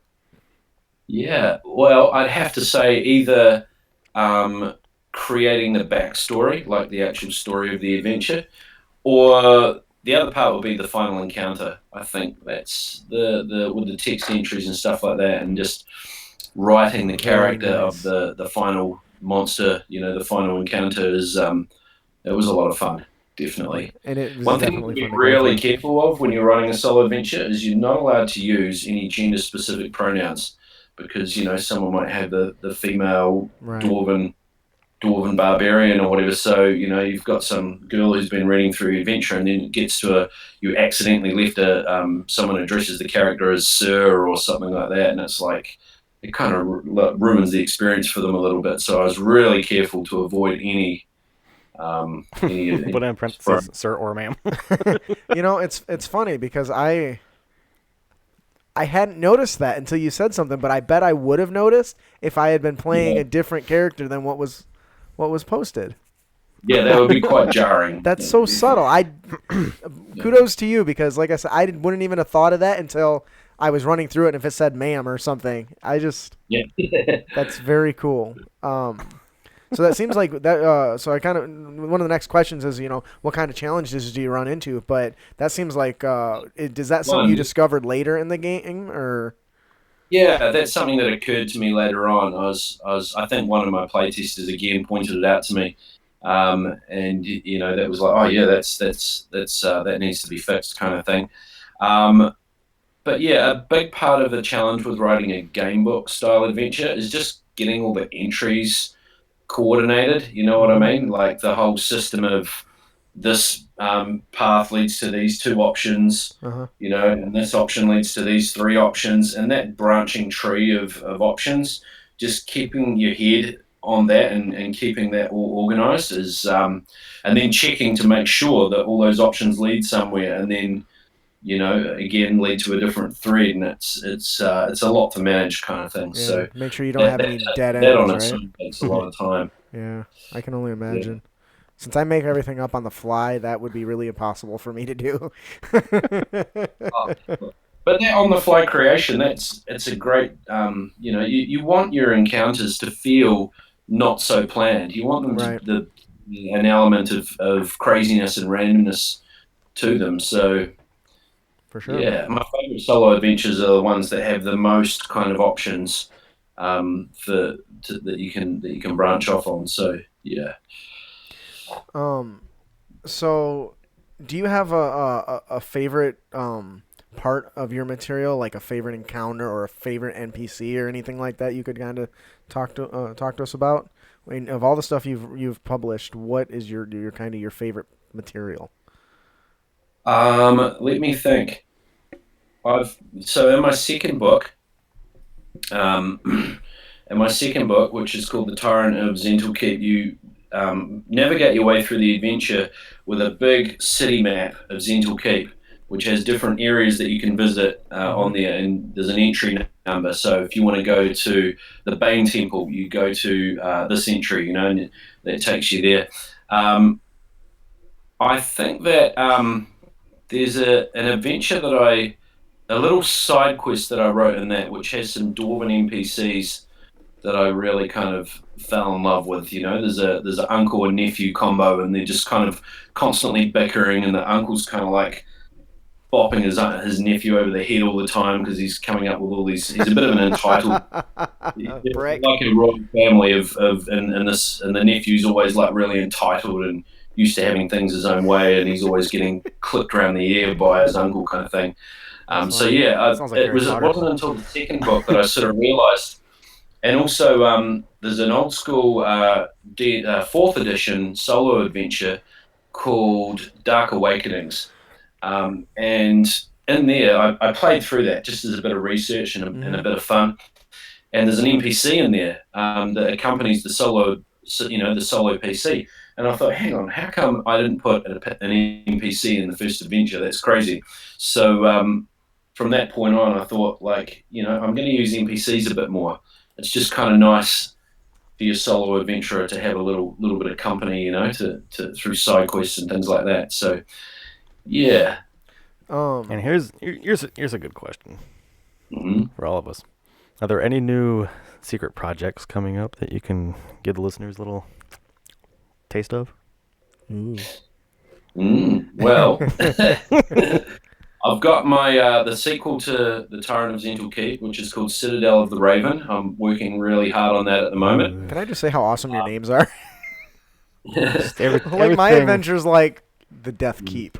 Everything about this is amazing. The Death Hill, The names, the I adventures. spend a lot of time. I spend a lot of time thinking about the name of my adventure. It shows. I'll probably come up with like a list of names, like about 20 names, and I'll put a poll up on my face. I've got a little Facebook page. Oh, by the way, if anyone is listening who's into D&D solo adventures, go on Facebook and search for a group called D&D Solo Adventures. Definitely.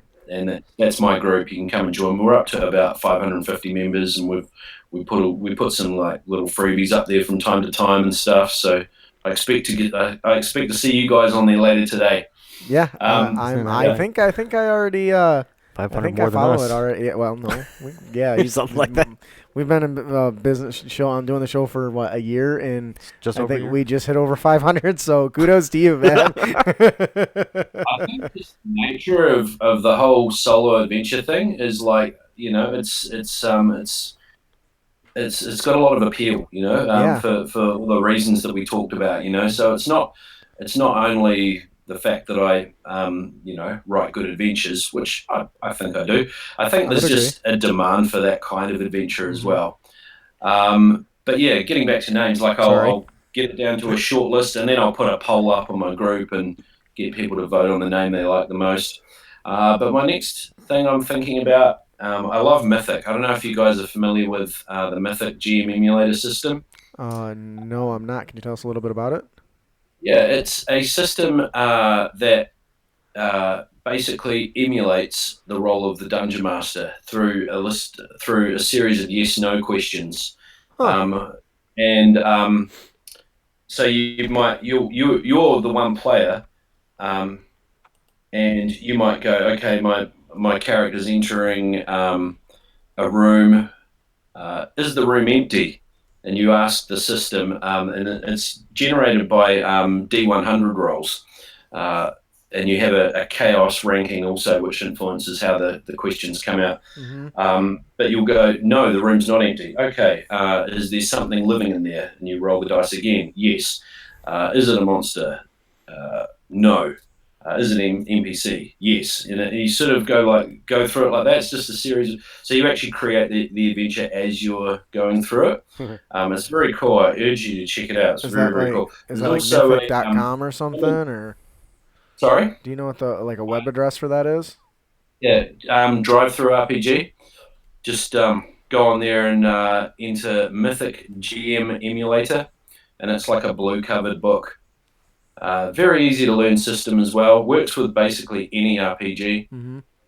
It also has its own RPG that comes with it as well, but you can use it with D&D very easily. Someone also has made a little Flash-based emulator, but I'm not going to give you the link for that. You'll have to go and find that. I'm not sure if it's entirely legal. I don't know if they got the permission of creators of Mythic, but even if you do have that, you still need the mythic book to kind of understand how that works.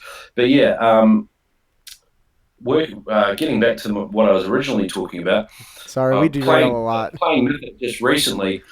I guided my party of two, as a Tabaxi paladin and an elven druid, through an adventure in Raven's Bluff, which they're kind of in the middle of, and that's sort of given me a really good idea for my next adventure. So I've got this mythic campaign that I've got a party of two, which sometimes balloons out to four, that they're going through, and some parts of the adventure sort of give me really good ideas for stories. So they've found this halfling entertainer woman who says she is the rightful heir to the throne of Gallant, and this is in the film. So it's like, Gallant, what's that? I've never heard of that.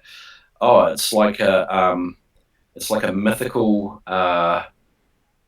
kingdom that she's sort of discovered inside a portal within the city of Sabrine, which is an ancient dwarven city underneath Raven's Bluff. So they need to go into this portal, into this mythic land, and figure out how to get her back on the throne. The ancient dwarves put a sentinel, like a magical item, a sentient magical item, to guard all their treasure. That's awesome. But this sentinel has lost its mind and appointed itself ruler of this crazy little kingdom kind of thing.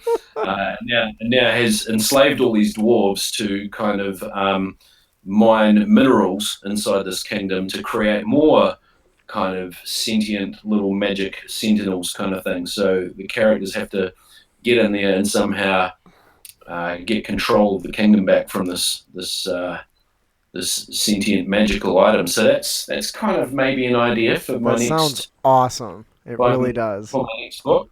How I'm going to find the art for that is another question entirely. I might have to commission it. Yeah. Yeah, I hear that's the most costly part of getting your own material out there is if you decide to commission your own art.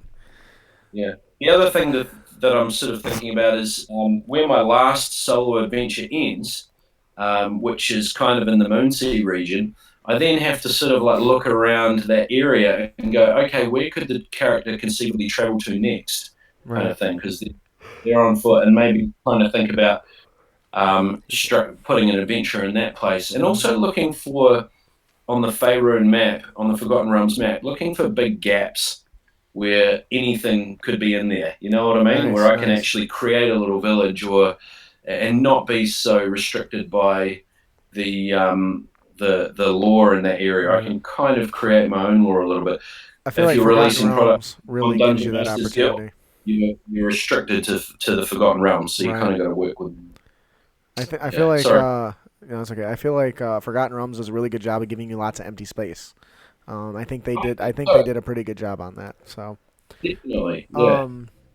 So first thing before we close out our main topic, are you interested in staying for the unearthed tips and tricks, or would you like to shoot out of here? We'll leave it up to you.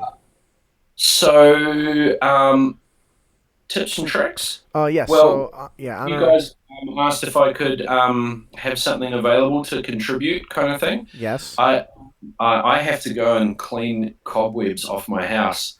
But I do have a little freebie to give the watchers of the show if they're interested. Oh, absolutely. Why don't you hit us up with your unearthed tips and trick? Now, does this fall in any of our categories, or is this just a general tip? No. Well, what it is it's a very small PDF, 10 pages of tables, and it's called Slips, Trips, and Flying Turnips. And what it is it's a list of rollable tables for random events during combat encounters.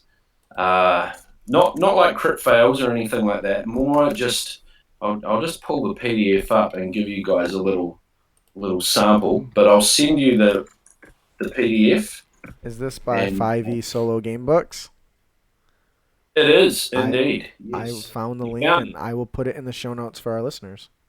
Do you want to still read something from it for us? Yeah, I've just got to like find it first on gotta my stop hard helping. drive. It's in here somewhere. Here we go. So yeah, all right. So I'll just read from a little table here, just to give you a taste of the kind of flavour Mm-hmm. of what we're dealing with. Wrong PDF. Yeah, here we go. That sounds just Um, like you. so here we go. This is just from Table One, and this is Urban Events, Town Village, and this is where I pulled the title of it from. Table 1, Standard Distractions, D8, 1. A peasant lobs a turnip at your head. 2. So, the DM can interpret that however they want. As you move forward to attack, a child grabs your ankle, spend 10 feet of movement dealing with it. Get off me, bastard! Yeah. 3, one of your enemies trips on a stone, free attack. 4, someone yells, putting the enemy off. Next attack at advantage due to them being so enraged. 7, a horse bolts through the street and you will need to get out of the way. Reroll initiative. That's awesome. 5, a random arrow seemingly out of nowhere strikes the enemy. So you can sort of see how it's like, when you're fighting, the world that's around you doesn't stop. You know what I mean? Yeah. Things are going on. So I've got 3 sets of tables. There's urban, the towns and villages. There's wilderness, and there's dungeon. You wouldn't want to be using these all the time because players would be like, they would kind of probably get sick of it quite fast. But maybe one in every like 3 or 4 combat encounters, you can pull out one of the tables and roll on it and just throw something like you're in a dungeon and a section of the floor just completely crumbles away, creating a huge chasm in the middle of the combat area, kind of thing. See, I love Or I've stuff got like that. like a bunch of little goblins comes in and sits down to watch your battle with the giant scorpion, and then one of them starts taking bets on who's going to win the battle, kind of thing. So things like that, just random, or a secret door opens, someone comes out, looks at the combat encounter, and then just walks back in, and the door shuts again. I love random shit like that. That's awesome. Anything that makes the encounter seem really dynamic. That's right, and I think players remember that sort of stuff. Like it's rather than just standing adjacent and bashing the crap out of each other. It's kind of like. It just adds a bit of humor and a bit of fun. And I can just see during a sword fight, and then you guys get into like a sword lock, and then the door opens, and a guy just kind of and shuts in. No, I'm out. That's funny. Well, Paul, we want to thank you for joining us today. We really enjoyed hearing a lot about your process and your solo adventures. And for all of our listeners, make sure to head on. They can find all your content on DMsguild, right? Yeah, that's right. Yeah. I cannot recommend Death Knight Squire enough. And like I said, if it's that one night and everyone cancels and you can't do it, this is something you can sit down. I think it took me like 2 hours to go through, and I wasn't doing anything else. So it really was it was convenient. And if you like a compulsive character builder and you want to actually use those characters, going through solo adventures is a really good way to do that. And homebrew characters too. I've had people tell me that it's good for like playtesting homebrew classes and things like that. I didn't even think about that. That's actually really cool. I like that. Yeah. And also, if listeners want to come and search out our D&D Solo Adventures page, it's basically a platform I created to shamelessly promote myself. But I also put links to other solo adventure resources, and we do conversions of older D&D solo adventures and things like that on there. So come and join. Yeah, and actually, for your convenience, I will put the link in the show notes as well. So you can. Fantastic. And if you want to just flick me your email, I'll put a link to that PDF that I was talking about, the random combat events, into our little Facebook chat, and you can share that with the listeners. It's it's like $1 on DMsguild. It was just something I created as a byproduct of DMing, so I don't mind sharing that for free with you guys and your listeners. That'd be that's very nice of you. Been great. It's been Thanks for having me along. It's been awesome. Yeah, and we've really enjoyed having you on, and we're glad that you were able to join us. I have actually found your Facebook group, and I'm also going to add that to the show notes, so people can just click the link right out of the show notes and visit you, or they can search Cool. through Facebook Dungeons and Dragons Solo Adventures. So, thanks again for Nice. joining us. We hope you enjoyed your experience here at the Crit Academy. It's Um, been great. You guys are a blast. It's awesome. And you caught us on a bad day. Yeah. We have actually usually there's three of us. Do you have any other questions? Any questions for him before we move on? What's the weather like out there right now? Kind of a little bit overcast and about 19 degrees Celsius. Yeah, it's Celsius Um, because we have to be Yeah. different. We have to be Yeah, freaking I think it different. sucks. Yeah. All right. Yeah. Well, good luck on cleaning your cobwebs, and thank you for joining us. And we'll Well, see you. Also, real quick, to let you know, our episode airs like a month. I think the date's actually on here when it'll air approximately. It's supposed to air on 4/11. okay. It's very possible that it'll air a week later than that, just because there's a holiday coming up, and I haven't decided if I'm going to release an episode on a holiday. But Wait. I will. Please send me the link for the stream. That'd be awesome. Oh yeah, I will make sure you have the link when the show air, like the day before the show goes live. Cool. And it'll have there'll be a couple pieces of information that you'll get like the day before, so that you can share it with everybody that you know as well. So Nice. sound like a plan? Yeah. All right. Thanks for joining us. You have a great day, boss. You too. All right. Take care, guys. You too. Bye. I'll send it through now. All right. Thank you. Bye bye. All right. Let's increase the size for our. Damn, that accent. What the hell? Oops. My show notes are now on the page here for some reason. What did you do? I didn't do shit, dude. It's the guest hangout thing. It automatically went to the next Google Doc or Google file. I don't know how to. That's good enough. We're big enough. I'll deal with the rescaling later. All right. All right. So now moving on to our next Unearthed Tips and Tricks. What did you think about that? I really enjoyed it. That was great. I don't know why I love listening to publishers talk through their process. It really is just something that I get a really good joy out of. So, our next Unearthed Tips and Trick is our monster variant, and Joe says Molly spoke with a Kiwi accent for a few weeks after she got back from New Zealand. That happens to people. I had a friend who went to England for one summer, and she came back talking like an English person.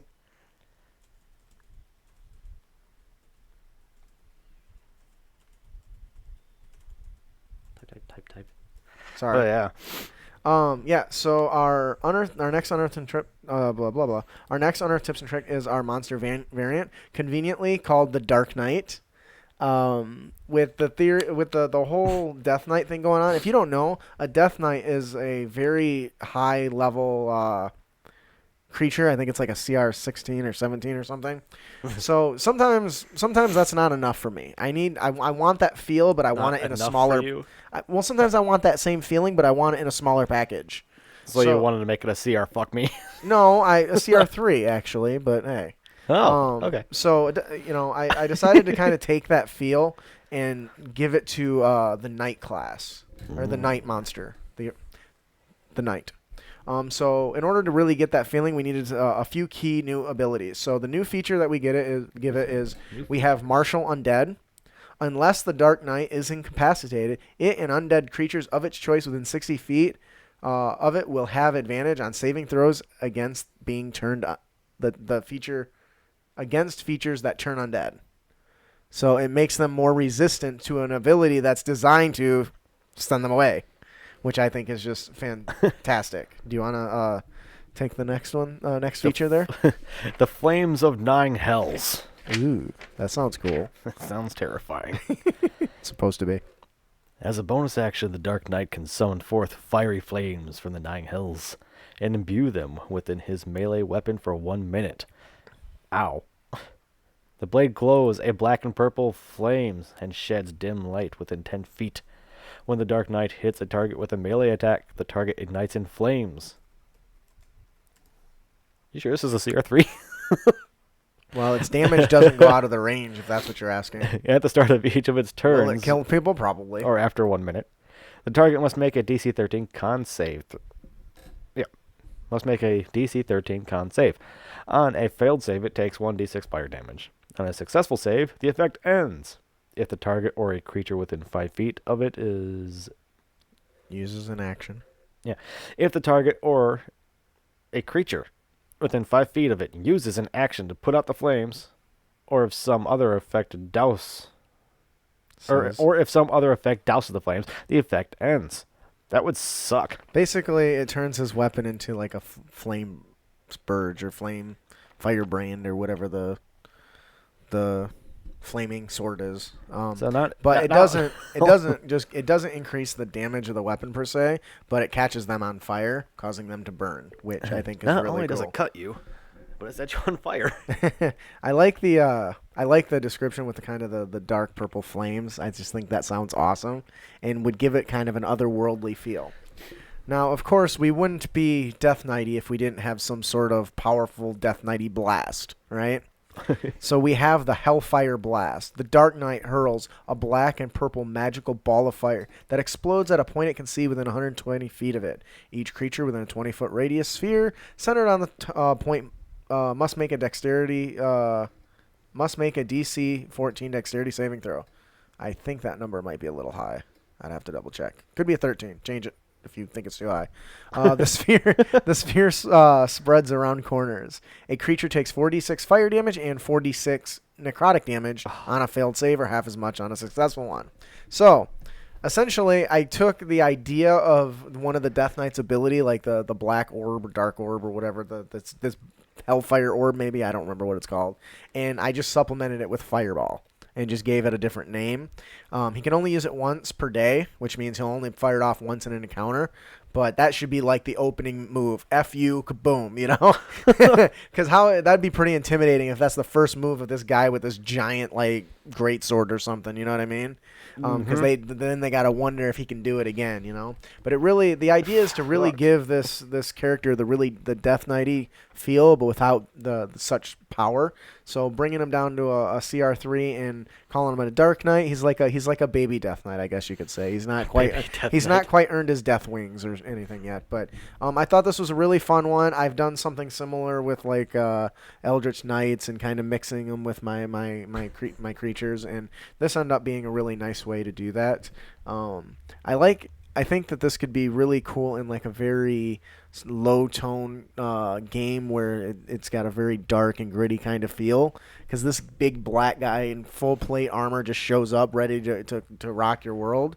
I think is awesome.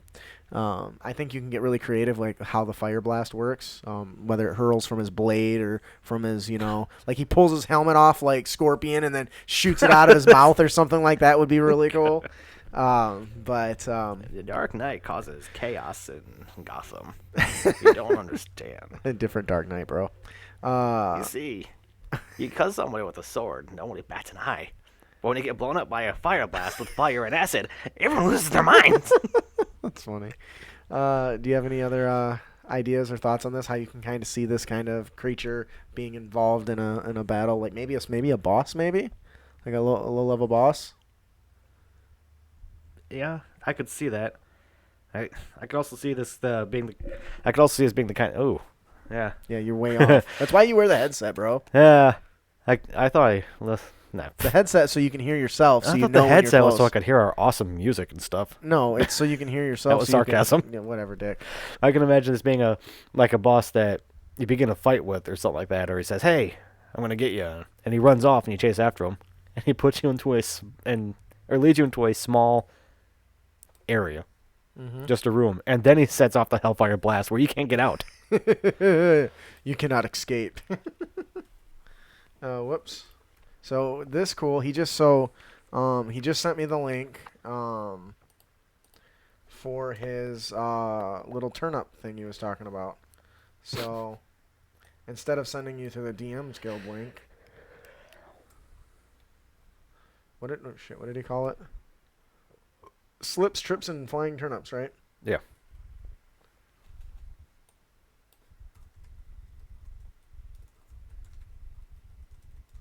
I typed slow. Sorry.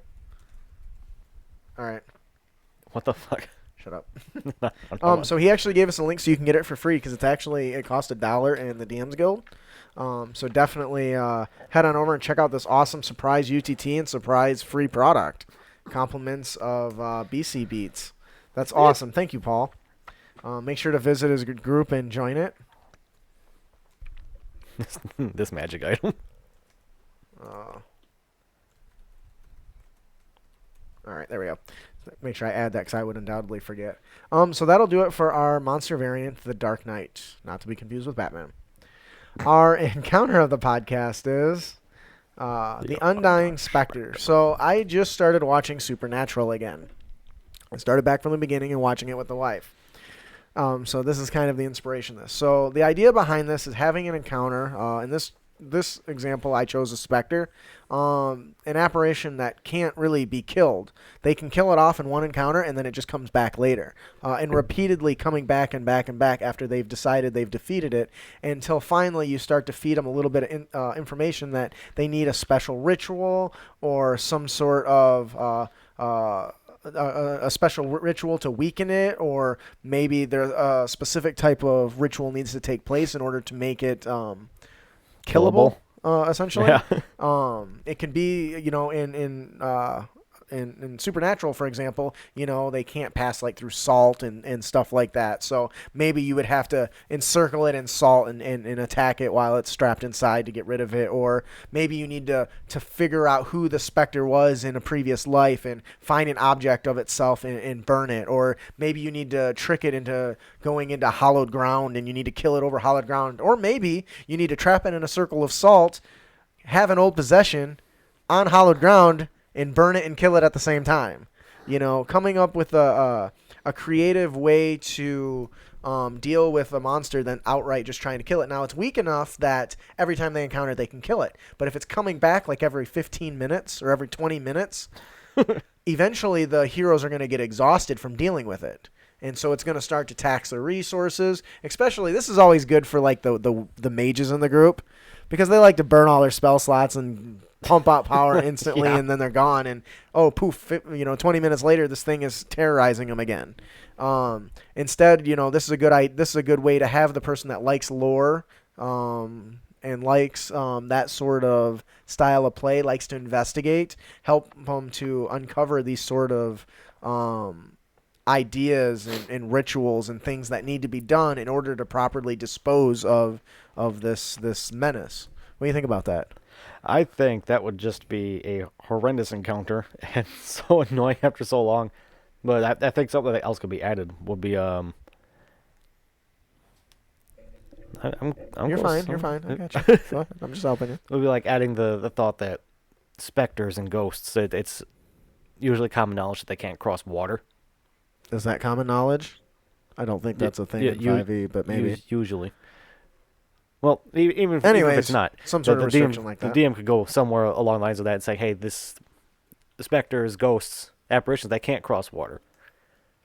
So what if they do need that rest and they can take a boat out into the middle of the lake? But now they know somewhere around this rim of the lake, this thing's just waiting for them to come back. Wait them out. Especially if it's like a salt lake or something. Salt water where they can't just drink it.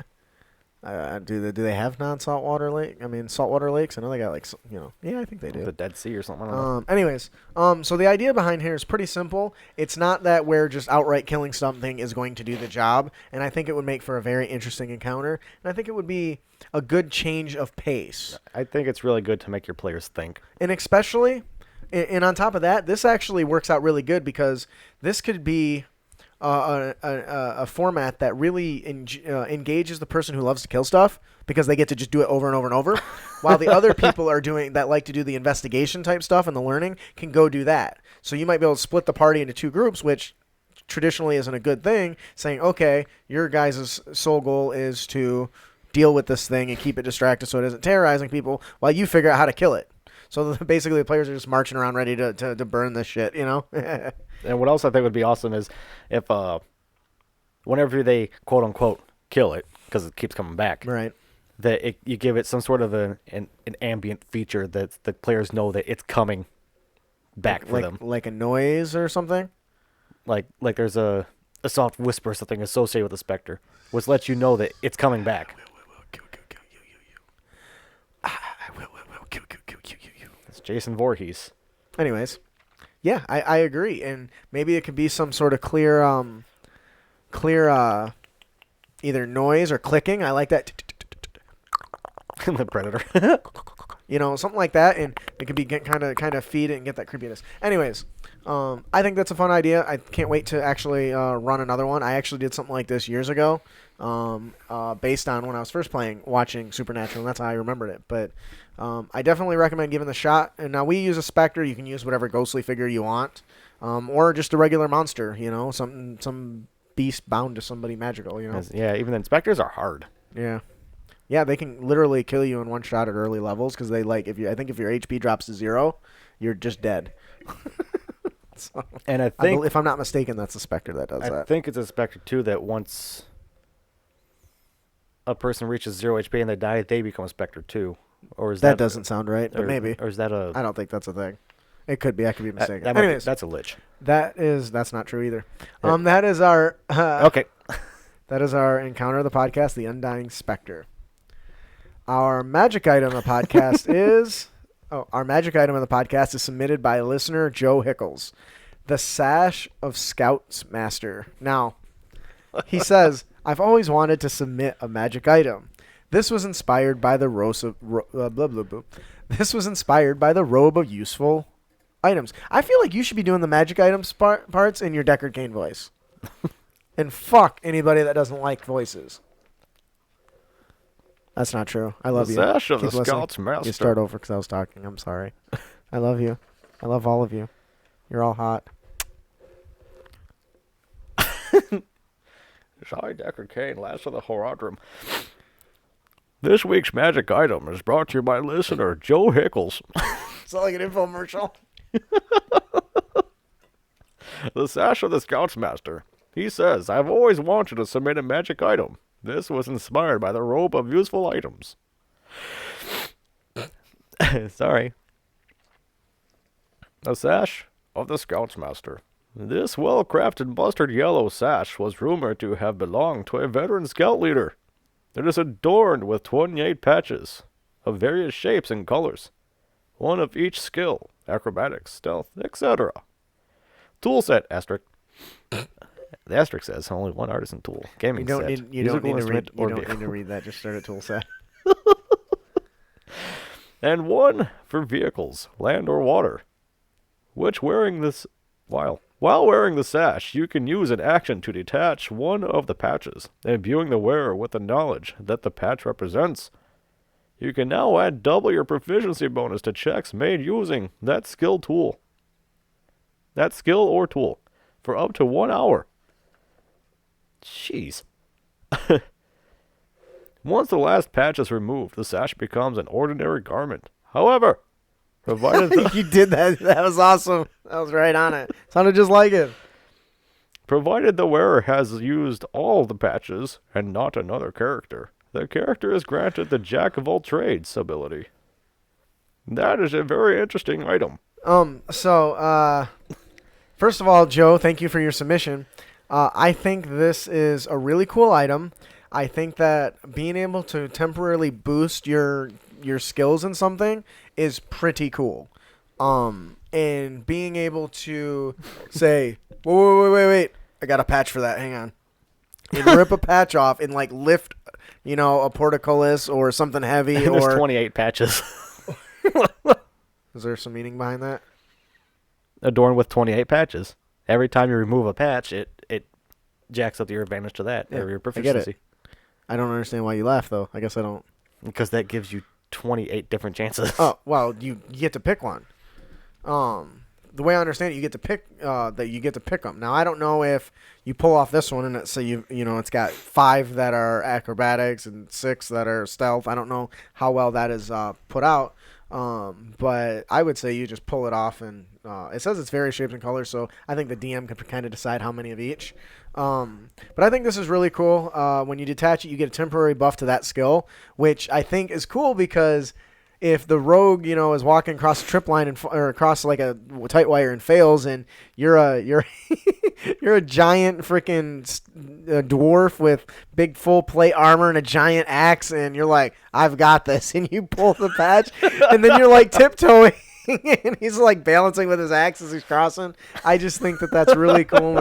It really, anytime you improve skill checks, even if it's temporary, really gives way to more role play opportunities and uniqueness, especially when you do something you're not really good at. The only issue I have with this was giving the character the jack of all trades ability. I personally would not do that because that takes away from a class that's a primary feature. That being said, I might allow them to gain the expertise, which means they double their proficiency in a single skill that they choose. I would probably go that far. I think that would be really cool. And I can see this being a really fun item. What do you think? You just talking about the tightrope. I can just imagine a Goliath moonwalking back to save the rogue. Moonwalking across it. And the rogue just like, you asshole. That'll do it for our magic item, the Sash of Scouts Masters. Thank you, Joe. Our Dungeon Master tip of the podcast is... It comes from Will Paget. Our Dungeon Master tip is a paired initiative brought to us by Will Paget. Now, this paired initiative system, he talks about, you want to group initiative rolls together, players and enemies into pairs. It's amazing for getting flavor out of pack tactics, for instance, which is pretty cool. It can give players a chance to intermingle their attacks and actions. This can easily lead to more cooperative combat and creative experience, a more creative experience. Additionally, it can give combat more of a live flow feeling, which is kind of hard when each person's kind of taking their turn.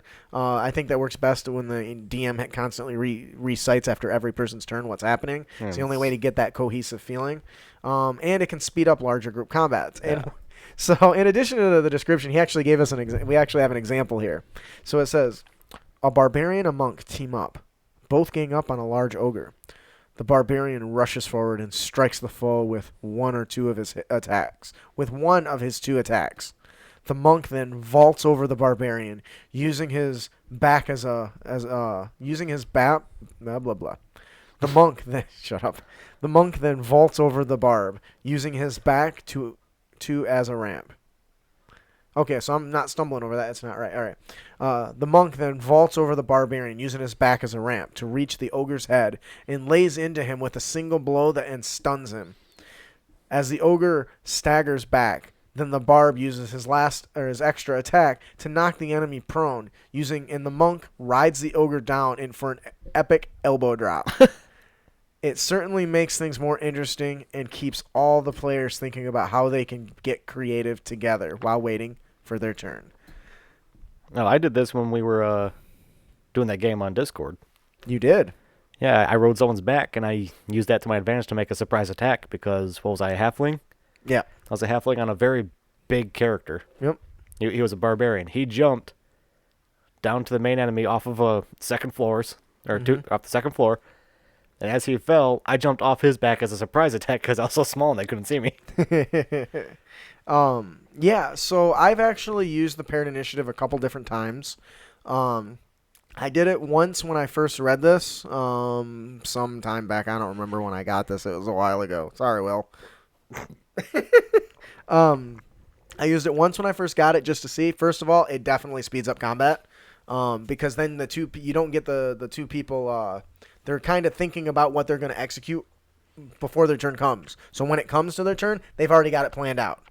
All right? That definitely, I was super surprised at how effective that was. I also ran it with some of our patron games when they were on Dragonback, and they had control of a dragon. So that wasn't exactly the same thing. It was more like a paired initiative with like a NPC or a minion mount or whatever. But one thing I do think is cool is that you can... When you do the paired initiative, you can break up other parts of the attacks and try to work together if everything succeeds. and it creates for a very interesting storytelling experience. In this example, you can really get an idea of just how fun that had to be for the players at the table. You know what I mean? Yeah, because when I was talking about what I did, you weren't doing that at the time. Mm-hmm. Our initiative was just lucky, and we had thought about that. Right. It's like, hey, let's do this. Oh, okay. Just so happens our initiative was right. And so it worked together. But if you to build kind of team, this is good team building, really. If you get two people who are really buddy and want to start to intertwine their attacks, I'm almost thought Chrono Trigger comes to mind, where you have like the team execution attacks and stuff, and you can do special things while technically they're independent combinations. It gets really interesting when they're combined together. So I really like this idea. I highly recommend you do it, especially if your players aren't as interested in it. At least do it with monsters, because it's pretty common to put groups of monsters together. And he mentions the pack tactics.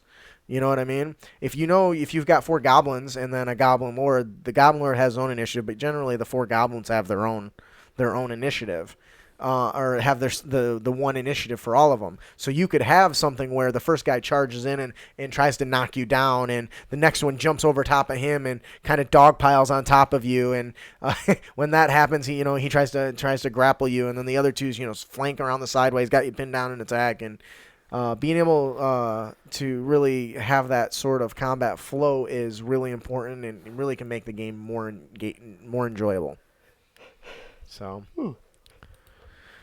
I think that'll do it for our Dungeon Master tip. Thank you, Will, for your submission. Paired initiative. That's a good one. Our player tip of the podcast is don't be a dick. Now, I really hadn't considered this until a player did it. And it was actually, you weren't here.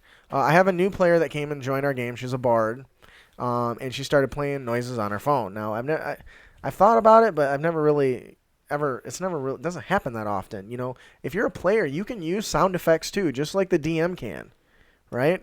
So make a short playlist of sounds or songs, or or specific sound effects or songs that you can play when you have a big thing. For a spell, it might be when you cast that big powerful spell that you have, like Fireball or something, or if you're using like the song Arrest, you might play like a 10-second clip, like we do for our winners. Hey, we're resting, I'm gonna play song Arrest. And you start dun dun dun dun dun dun dun, dun. Something like that can really add a lot of flavor. Especially, I wouldn't say don't overuse it. Don't use it on your like cantrip that you're casting all the time. But if you're that wizard who has just got his third level slot and can now cast Fireball, you're super excited, and you play a cool sound effect from Battle Bards. That's playing that occasionally would be really fun. It would add a lot of environmental effect to the game. So definitely check that out. If you do, check out Roll20, has some really good options. I think we've talked about these stuff from a DM perspective, but you can do this stuff as a player as well. Definitely consider that. Do you have any other examples that might go with that? Not really, but that does sound like a lot of fun. Yeah, it is. And you can do it as a player, so do that. That is our player tip of the podcast. Don't be a dick. And you can avoid dickitude by using your own sound effects. The DM's not the only one that can baller that shit up. Before we close out the show, oh my god, there's not a thing on here. For what? Our next episode. I'm pretty sure I know what it is, but I gotta go double check. I'll do it while I'm playing this thing. We're all sorts of fucked up tonight. Yeah, it's really bad. I don't know why. All right, so our before we close out today, we have one more amazing gift to give away. Compliments of Jeff Stevens. It's been a long few days of travel, and the adventurers are tired of eating rations and sleeping on the ground. The road opens to a small town with an inviting tavern. The smells of grilling meat and ale fill their nostrils, and the sound of laughter and music float out the tavern's door. Unlucky for the adventurers, they've stumbled upon Dragon's Breath Tavern. What starts out as a pleasant evening of food, drink, and entertainment soon evolves into an adventure that takes the party into and under Dragon's Breath Tavern. The adventure includes roleplay, exploration, combat, and a dice game called Demon Dice.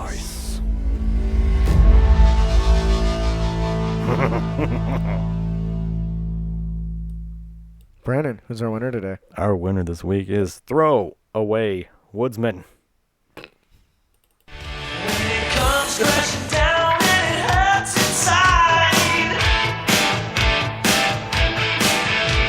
you gotta take a stand and don't have to hide. Congratulations, Throwaway Woodsman. If you enjoy the adventure, please head on over to DMsguild and leave Jeff Stevens a review. Let him know what you thought of the product, blah, blah, blah. Let him know what you think of it.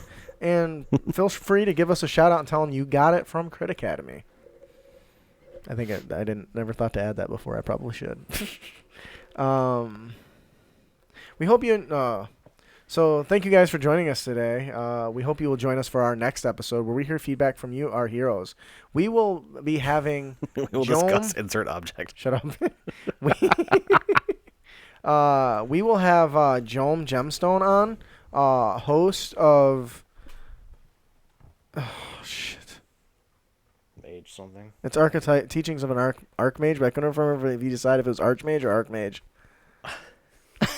That's a never-ending I know, all right. thing. We will have special guest Jome Gemstone on, and we will be discussing lore and history of liches.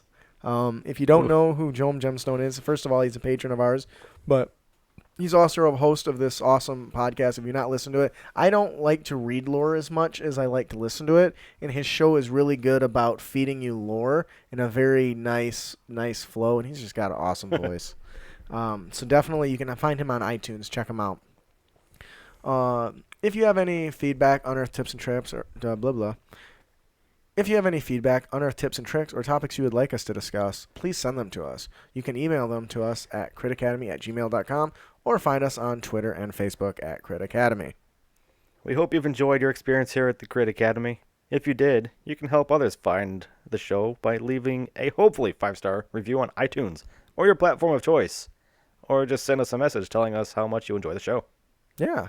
Or just you can also support us by giving a like and a share. Now, well, I guess I can wait here. Let's finish this up. Make sure to subscribe to our show at critacademy.com so we can help you on your future adventures, as well as be entered for a chance to win cool prizes each and every single week. You will also find our fellowship members there as well. If you don't know, we run the Crit Nation Fellowship, which is a collaboration and a collection of like-minded content creators. We have podcasts on there. You can find D&D Character Lab and Interparty Conflict. Both of those shows are amazing. I cannot recommend them enough. They're one of my favorite podcasts to listen to next to my own, because who doesn't love the sound of their own voice? But also we have other content creators on there. All of our you can find links to all of our sponsors, as well as links to we recently got who did we get? Game Master Stash with an amazing Facebook group, as well as I'm just not having a good day. We're getting so many people. Yeah, I know, it's becoming cumbersome. Head on over to critnation.com and visit all of our fellowship members. They're all awesome, and they each have great stuff to offer you. So check them out. Blah. Yes. I am your host, Justin. I'm your co-host, Brandon. Thanks for listening. Keep your blades sharp and spells prepared, heroes. You're never going to let me do that. So... Really cool thing. I started putting a collection together of all your guys' pauses between saying, I'm your host, blah, blah, blah, and then thanks for listening. So far, I have like a minute and a half of silence. I'm literally going to end up releasing like a 3-minute audio clip of nothing. And it's just going to be all the spots where you guys failed to say thanks for listening. You're such an asshole. I can't believe it was so much. It was like like 71 episodes. Yeah, but you weren't on 71 episodes. Which makes it worse. You're on like half of them. But anyways, so I made a goof, and I need to tell our listeners. I have a recording scheduled for the 1st. The 1st is a holiday. It is Easter. So we will not be having a recording on the 1st, which is also our Patron Pal thing. So our recording for our Patreon Pal will not be the 1st of the month. It will be the following week when we have Jome on. The reason for that is because it's a holiday, and my wife said, "What the hell is wrong with you? It's a holiday." Now, to me, it's a big deal during the morning, but at night, I don't have any plans. But apparently she does, and apparently he does, and apparently Ian does. But, like, nobody told me up until, like, a week ago, even though it's been up there for, like, 3 weeks. So, I do... Pretty sure I told you 2 weeks ago was my son's birthday. Yeah, but the plan's been up there for over 3 weeks. Yeah, 2 weeks. Right? 3 weeks. 3 weeks minus 2 weeks is 1 week, so I had to have Jesse think about that whole week. Then she gave me an answer. It was no. No. Anyways, so, yes, so that's what's going on. I have been signed out for something. Why have I been signed out? That's weird. Like, it closed my own. There it goes. So I just want to let you guys know I will fix that and update it. Now, we will not be recording next week as well because we are going to be at Shooticon. Now, my goal is for the holidays, we don't generally release an episode, but there will still be an episode that comes out the following week, even though we aren't recording. And my goal is to have the recording from the Shooticon game recorded for you guys so you guys can watch it. If I don't show you it, it's because it was terrible and didn't go nearly as good as I thought it would, and I'm embarrassed and ashamed, and so, yeah. No, we did a mock battle, and it went pretty good. With no audience, but you never know how that's going to change. If they start going boo and walking out, I'm going to be too distracted by my failure to actually focus. As long as we keep them involved, they'll be happy. Yeah, I hope. Most of them are otaku when they're children. So. Yeah, we'll see. So, yeah, I just wanted to give you guys a heads up. Now, I think that should be it. We have the patron game is scheduled. I think. I forget what day I said it was going to be on. If you remember, that would be great. I'm scrolling through it right now because I forgot already. I think we already talked about it. Oh, look at that. We're $2 away from tokens. Are we really? Yeah, 125 was the threshold, right? Oh, was it? I don't think so. I think it was like 150. We'll check. Maybe I'll change it. Surprise. Surprise, motherfucker. You bitch. Don't be a bitch. Extra credit. Here it is. Oh, also, if you actually click like the post section, there's actually tags you can click on to filter everything. So looks like we decided on the 31st at 8 p.m. for all our gold tier members. So hopefully everyone can make it. It looks like I don't know who else said they can make it. Oh, it looks like Joe can make it, and it looks like Joe can currently. Are you going to be free? 31st? Yes. It's a Saturday, I think. Or a Friday, I don't know. Let's take a look. It's a Saturday night. Like 8 p.m. Possibly. Okay. All right. Well, that's the plan. Thank you guys for joining us today. Sorry it was kind of discombobulated. Wasn't 100% my fault, I don't think, but probably. Usually everything is my fault, and I got to kind of somebody's got to take responsibility for that. So thanks for sticking it out and shaking it and all that jazz. I don't have my thing, so wave at the camera and say goodbye. Bye. Bye, guys. We love you. Thanks for watching. Oh, what is that called? The Scaramucci? Like that?